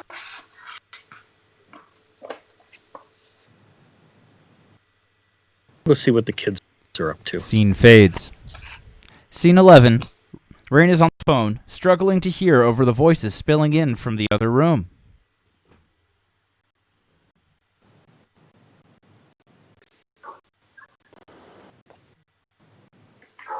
Is this... Hi, Stella. This is... Jess? Matthew. Beatrice. Louisa. Josephina. Louis. Sarah. Cyrus. Rain. Calling on behalf for City Council. Zoe Sachs for president.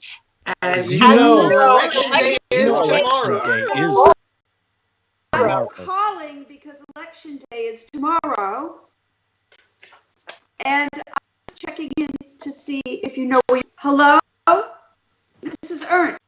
Can you hear me? Calling places? Hello? Dial tone. The Hello? voices next door die down. Rain's waiting for her next call. Caller 5. Reggie enters. Answers. What up, Miss?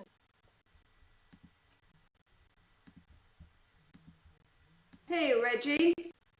Getting pumped for election day tomorrow. Right on, right as rain.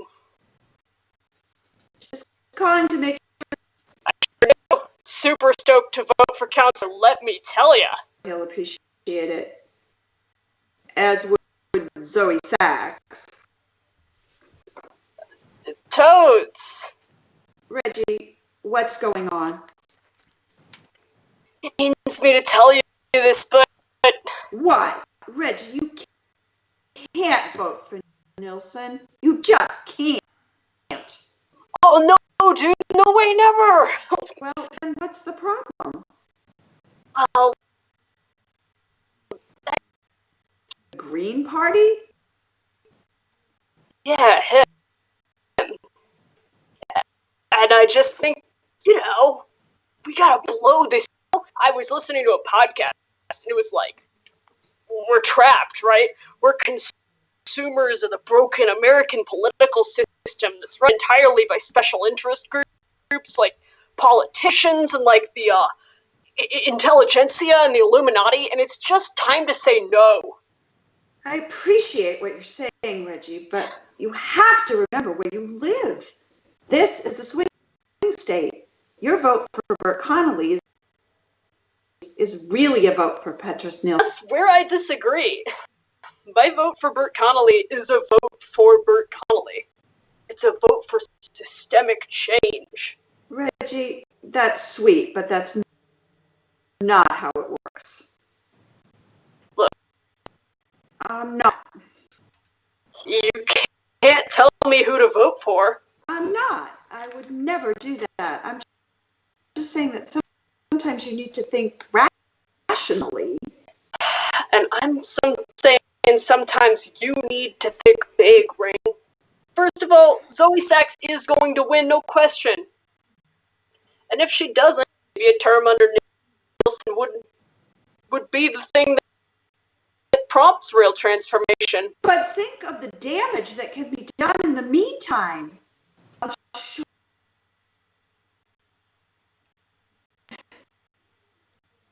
Look, Rain, you know I respect you. Like I respect you. But my vote is my vote. And I'm voting for Bert Connolly. But don't tell my wife. Seriously, though, don't tell her. She'll freak out and say I'm throwing my vote away. Sits back. Her phone rings. Schuyler enters. She sees who it is. Smiles. Answers. Hello?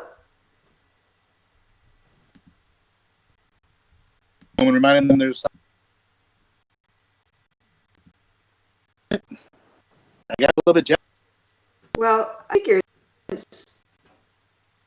you weren't planning on voting.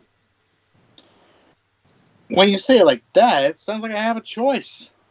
I just meant, how are you feeling? About tomorrow? Cautiously optimistic. You? No, I meant your prostate. That's good. I was wondering if you wanted to watch the results come into info. They hang up. Schuyler transforms into Sunny. Ren can feel Sunny on the other end. Sunny hangs up the phone, exits. Scene fades. Scene 12. It's the morning of the election. The television plays the coverage of the news. Bailey and Rain get ready for their days, but it's hard to keep their eyes away from the TV. Polls across America this morning as voters must decide the fate of the country in a neck-to-neck race between political wunderkind Zoe Sachs and outsider Petrus Nilsson. DEBORAH enters from upstairs, fumbling to dress herself in fancy office clothes MARISOL loaned her. She struggles throughout the scene. Bailey holds his address book, enraged. They don't notice her at first. Here to break it down, we have... DEBORAH turns off the TV.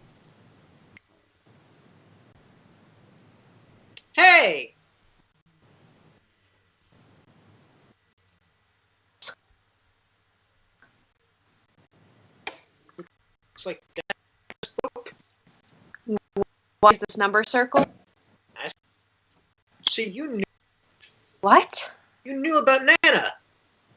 Nana? Why didn't you say anything? She doesn't matter. She shouldn't matter. She's not our real Nana. She's our other one. We don't know anything about her. She lives in Atlanta. Our family has a shipping company, like trucks and stuff. Her name is Ella. You've talked to her? How could you hide this from me? How could I hide it from you? How could you hide it from me? This whole time you knew how to contact her and you didn't. Protecting you. From what? You don't even know. You don't even know these people. Whatever. I don't care what you think. I'm going down there. What do you mean? Once I graduate, I'm going down there. I'm going to live with them. Work for the business. It pays decent and... No, it's not happening. I did not give everything up for you, just so that you could... I never asked you to give anything up for me. As though I had a choice. Breath. Frost enters. Hey, what's going on?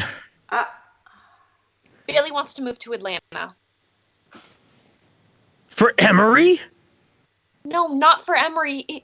He's not going to college. He's going down to live with our father's family. Sorry, what? Let's just all take... Where's Marisol? Has anyone seen my wife? Didn't she come home last night? I don't know. I fell asleep. No one's seen her? I'm sure she's fine. I'm calling the police. Don't overreact.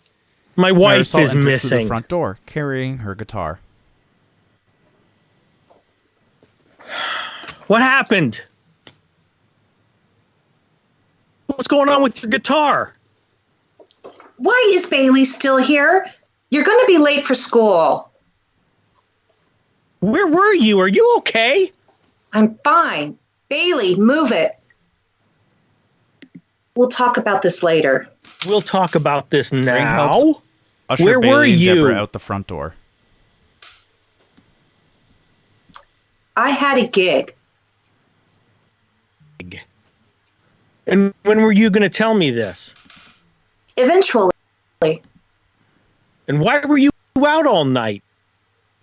To be. We were all hanging out after, and I drank a bit too much and didn't want to drive home, so I slept it off. Well, why didn't you call me? Why don't you think? You can't just leave us like that. I'm sorry. And the kids are all... What's wrong with the kids? What's wrong with the kids? Bailey doesn't want to go to college. He wants to move down to Atlanta to work for his family. I thought he didn't have family. Apparently his father's mother's still alive. Well, why that? I don't know! Well, we should talk to him about it. Oh, you're not actually considering this, are you?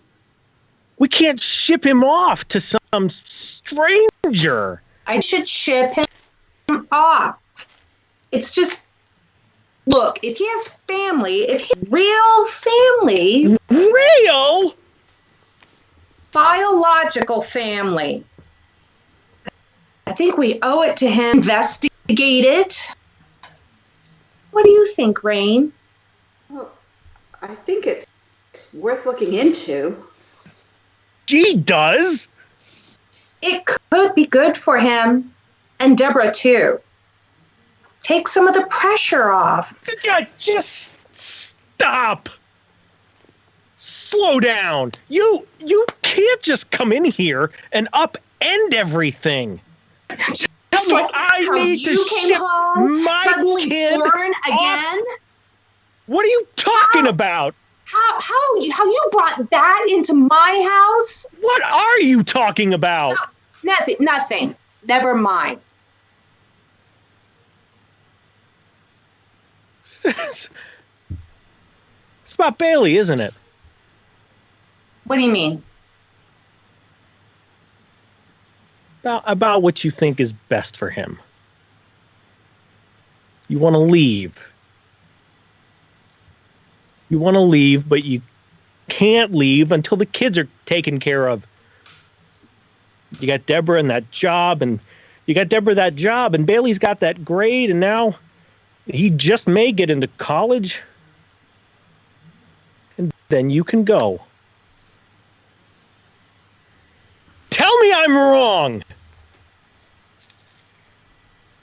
It didn't start out that way.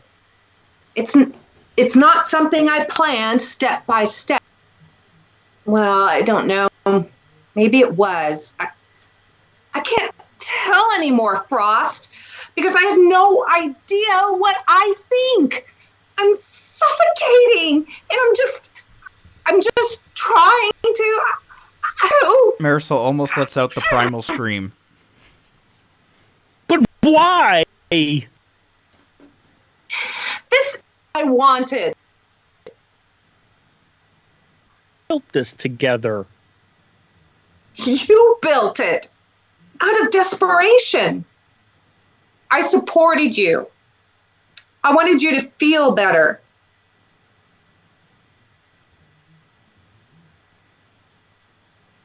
So you don't believe in any of this either?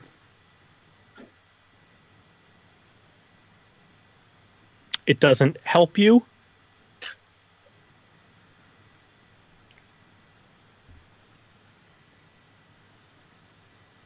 Does it hurt you? Sometimes. Frost stands there for a moment. He exits. Marisol waits. Rain finishes gathering her belongings. Sorry. The polls open soon. I didn't mean to stay out all night. I was trying to do the responsible thing.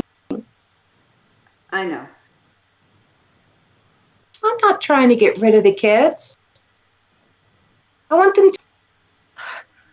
to be able to make their own choices. That's all. I know.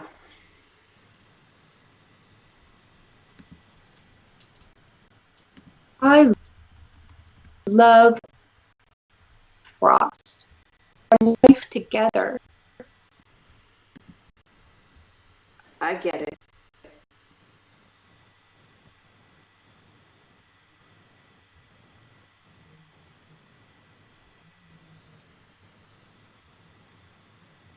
I'll see you there. Where? The poll. Scene fades. Scene 13, the local polling place. Rain sits alone at the table, drained. Jess peeks in. Seeing it's only Rain, she enters. Oh, Rain, what a rush. I don't think I've ever seen so hairpins. I didn't even know pins. I said no one wears those anymore. But I was clearly wrong. A lot of people there. They could all be Zoe Sachs supporters for all you know. I only saw a few Petrus Nelson caps. 212. Hasn't gone blue since 1928. I know. Hey, I tell you what. Want to come to lose to watch the returns? All the time for Timothy champagne and cake. We would love to have you. That's okay. Jess starts to exit. I have plans. She turns back. Jess, think you'll be a good city councilman? I think Tim. What has he done other than have a famous father and veteran brother? He's not special. That's the point. That's what people grab onto. People here, they want someone like them to be in charge. Someone who understands what it's like to fail, to struggle, to not measure up. People vote for this guy. But do you think he'll do a good job? I don't think... I'm not a true believer like you, Rain. Aim. The fight. Sure, I have values, but let's just say they're flexible. This is a rung in a... It's a councilman race, and it's after. You've charted out quite a career for yourself. Let's hope.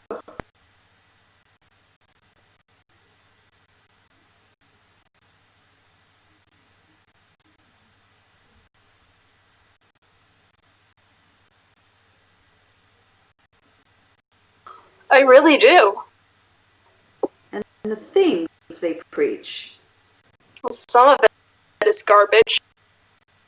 Sure, but some of it is valuable.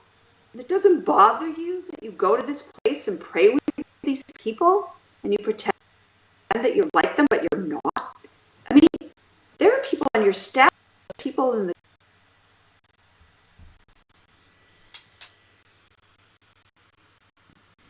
fiction. Jess I'll see you exits. around. Rain finishes cleaning up. She goes to turn off the lights when DEBORAH enters.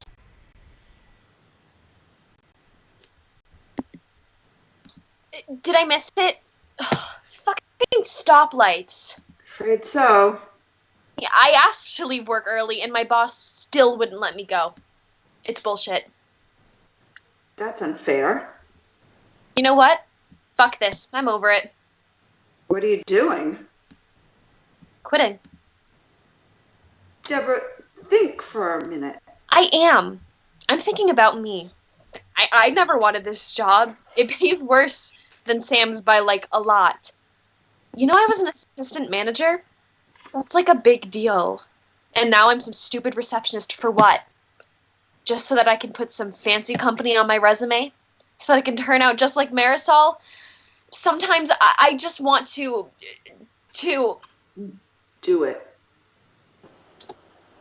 No. DEBORAH lets out her Do primal it. scream. It starts off similar to the first one, builds to a roar, and then descends to an ache to a whimper, and a whimper to a breath, and breath to calm. Stillness. That. I don't think you've ever finished it before. I can see why it freaked Bailey out. I just want him to be okay.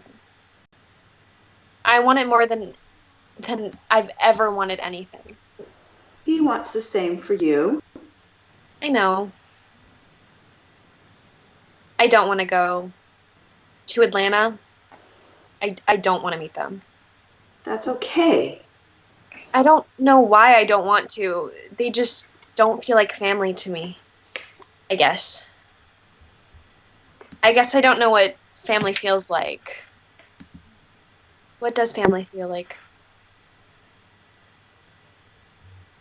I don't...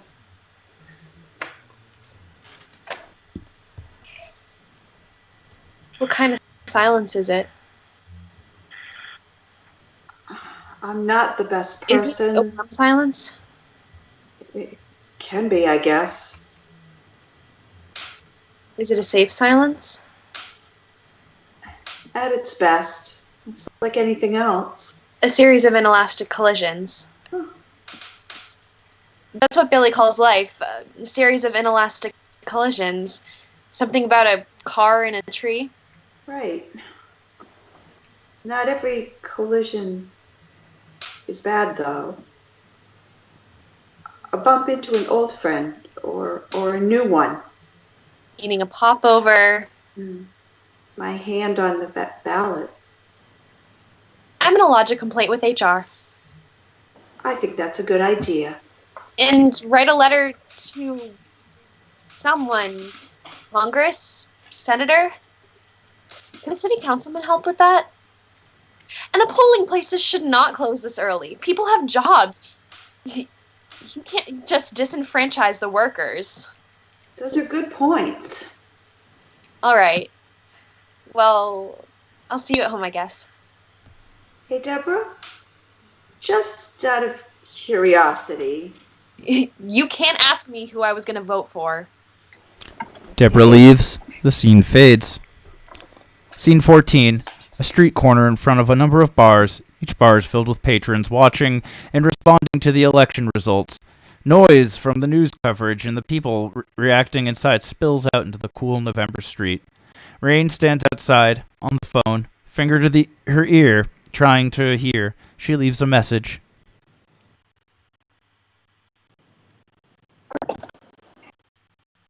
It was so loud I wasn't sure you could make out my last message. Anyway, just wanted to check in. Haven't heard from you or seen any Canadians, so Noise from just wanted inside. to make sure everything was okay. She peers through the window of the bar at a television screen. Oh, they should be announcing Ohio soon. Anyway, give me a ring. Sonny and let me know enters. She everything's hangs okay. up.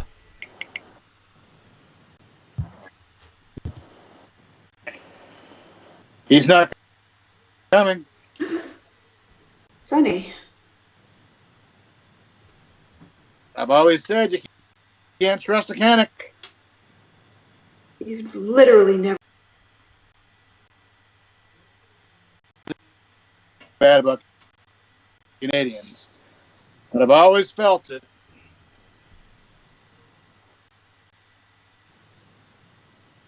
This is better. Noise comes in from the televisions.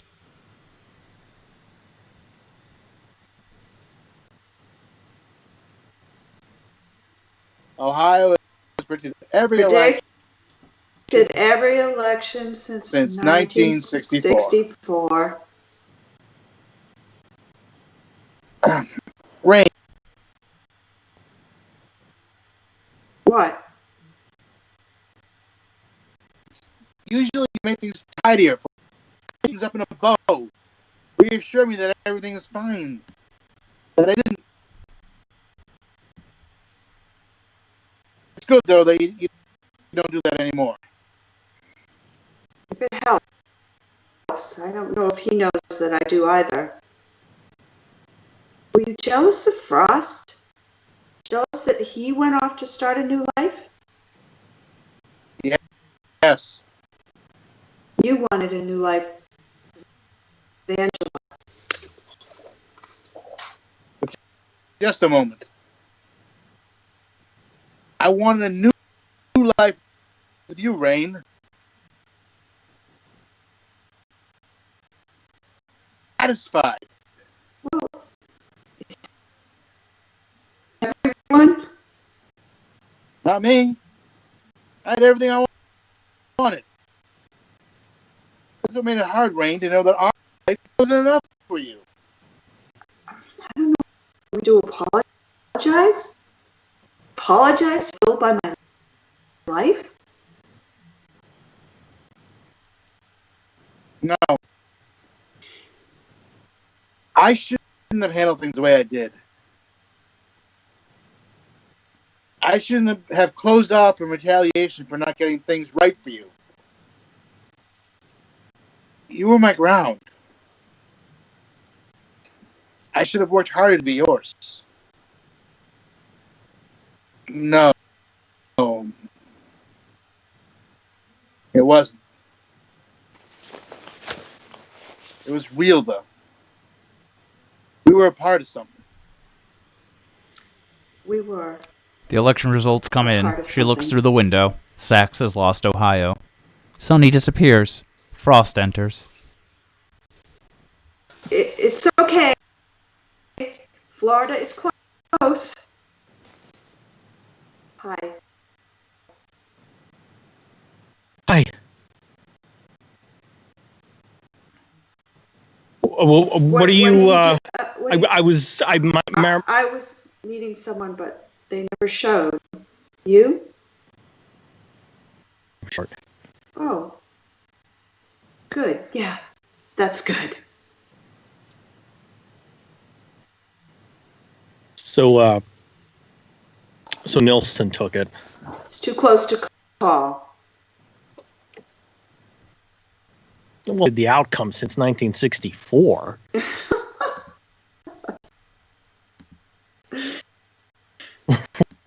What?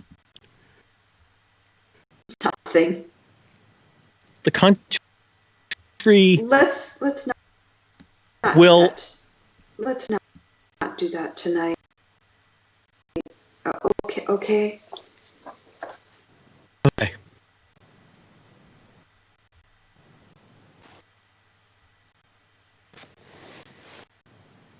You were great.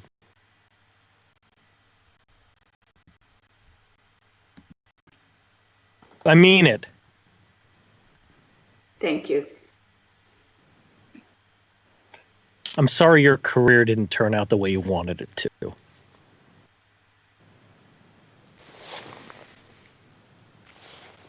You know, I read your paper about laps. You did? When? Yeah, after death, I wanted to feel close to you, or something. It was it was above me, of course. Well, science writing is dry. Not yours. You're writing exuberant. It's more poetry than anything. I got. You a question? Why gravity? What do you mean? Well, it seems so settled, right? Or something? I mean, it's like we understand it already. Gravity is still an area of active study. There's. No, I see, yeah. It doesn't repel. It keeps us.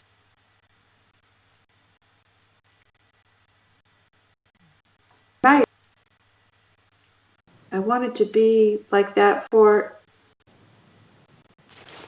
And yet. To the collapse of a star. It's gravity that makes. I never liked writing about that. A destroyer. Maybe I should have. I might have been a better scientist. The sound of a woman singing fills the air. Marisol. They listen. Her song emanates throughout the following. That's her. Amazing. I forgot what her voice sounded like. It's so me to her in the first place. I think I've always been compelled towards people with a clear sense of self. And I attach myself to them. Instead of learning from them, I just try and be more like me. Sure. Coreless. Well, maybe your faith is helping you find that core. Oh, I think it is. I think it's one of the ways to find it, but I guess I'm realizing it's not the only way. I want to learn from people like Marisol. We're more alike than you think. Say. I think Bailey should meet his family, if that's what he wants. I'll take him down just to be sure, everything's okay. That's very sensible. I think you should come with us. So much better with this sort of thing than I am. It'd be really good if you came. Okay. You'll come. You'll come? You'll come. If that's what They listen to want. Marisol's voice. It's what She we finishes all up a want. song, humming, her primal scream, pained, full, beautiful.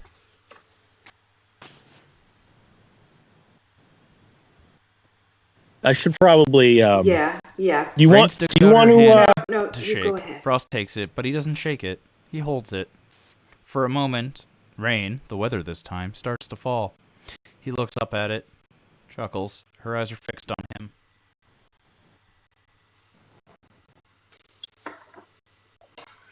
Frost pulls his coat over his head. I'll see you at home. Rain looks at the television again, shakes her head. The rain begins to change to snow.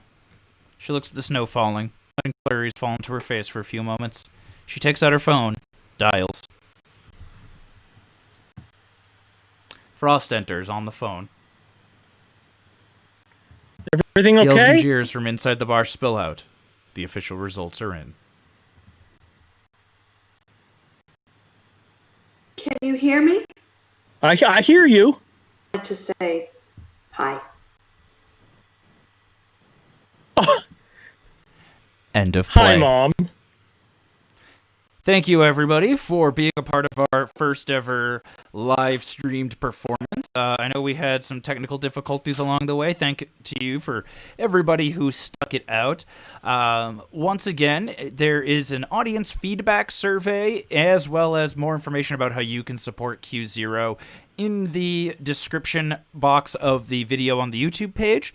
We're going to take a 5-minute break, and then I'm going to be back for a short little discussion period with our playwright. Thank you, everybody.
Oh God, hold on. There we go. Now I've got my. Yeah, all right. So now the audio should be bouncing. So as I was saying, Theater in the time of COVID, everybody. Yeah, Theater in the Yes, time of our, COVID. Our delightful first ever live stream, and we made it through some of the technical difficulties. Cut Dan, out. you 86'd your audio there somehow. Oh, did I mute myself? Hold on. All right, Hey! I'm coming through on the. Okay, great. Let's. All right. All right, there we go. All right, so we've been figuring out this live stream thing, but it seems like we've got it now. So we'll now begin our little discussion with the playwright, so we can, get a little into how this piece came to be, what you took away from getting to hear it read by actors, and yeah. So why don't we just kind of start off with the basic background? What prompted the creation of this piece? Yeah, this play was inspired. Probably no banking, and my experience phone banking in a small Rhode Island town, and just the conversations that I had with the different people that would answer the phone. Actually, we were primarily calling New Hampshire residents, so it was mostly New Hampshire people who were answering the phone, and just the things that they would say, and kind of this bizarre intimacy you have with these people who you only talk to for like a minute max, but they're oddly willing to tell you a lot of things about themselves and their lives. And so I just got a kick out of that and found it really fascinating. And then, of course, when the election actually happened, it all took a different meaning for me. So I wanted to craft a play about that experience and that juxtaposition of this like intimacy that you can have with strangers and with the isolation that you can have with your own family. Interesting. I must say though, I'm in the group of people that's not a big fan of the phone calls. Yeah, 99% of people are in that. Yeah, I tell them I play this game. Yeah, you're called, the one, right? You're the one. Yeah. Right. I try to play. I tell when I get a phone call, I tell them I'm playing candidate golf. So whoever calls me the least is getting my vote. Yeah, same. Although what I find is worse is now they text you, and I'm just like, I know, why? it's very invasive. Yeah, texting is way more. I don't know why. I know. But, I never did the text. I never got to the texting level, but yeah. Although I never had an extended conversation with anybody on the phone, but I did have extended conversations with text messages. I don't know, it was weird when I'm just like, please stop, but that's beside the thing. But besides the point. So, kind of building off that, there's an old saying, people say the things you don't talk about in public are politics, religion, and money, and this play's got two of them. Yep. And they're usually sore people. Do you think anybody actually adheres to that, though? I think they used to before social media. This axiom everybody knows. It's pretty much nobody the most seems to adhere to. things you can talk about in public. Yeah. Other people have to. Yeah, you can talk about whatever the hell you want, though. But why did you feel that these were important, topics to explore in the piece? Well, it's hard to separate religion from politics now. And I was looking to have a representative of kind of the opposite worldview of her. And if she's, pretty liberal and not very is secular, then having someone who is more conservative and religious seemed like a big change, especially if that was her son. So it's kind of like, usually you expect the child to be the spirited one, and in this case it was the reverse. So it was really just what's the opposite of the main character. So starting with the main character and then going from there. I liked the dynamic, and I appreciated that, you created people of opposite viewpoints that were, to me, the play didn't take either of their sides, and to me they felt equally stubborn and close-minded, even if they didn't recognize it. I felt it kind of had an Arthur Miller feel to it. I have strong opinions about how he puts together characters. Was it important to you? Arthur Miller feel, for sure. Yeah. Yeah, I actually I'll take once almost got it. I once almost got into a heated argument with a professor in college when I said Arthur Miller couldn't write a character that wasn't an asshole. I still stand by that, but I mean it in the most loving way. That like that they're wouldn't go deeply that flawed far. in the and they have to like overcome these things. Yeah. But like, was it important to you to make sure like all the characters have flaws and that like Rain and Frost were both equally as stubborn, so people I don't know, was that like something you worked with, or Yeah, I did you was personally very- want to take a side? No, I was very concerned about Frost coming off as just like this bad guy, especially given the fact that like most theater audiences, at least the ones that I, have been a part of, are generally more like Rain. And preaching to the choir is boring.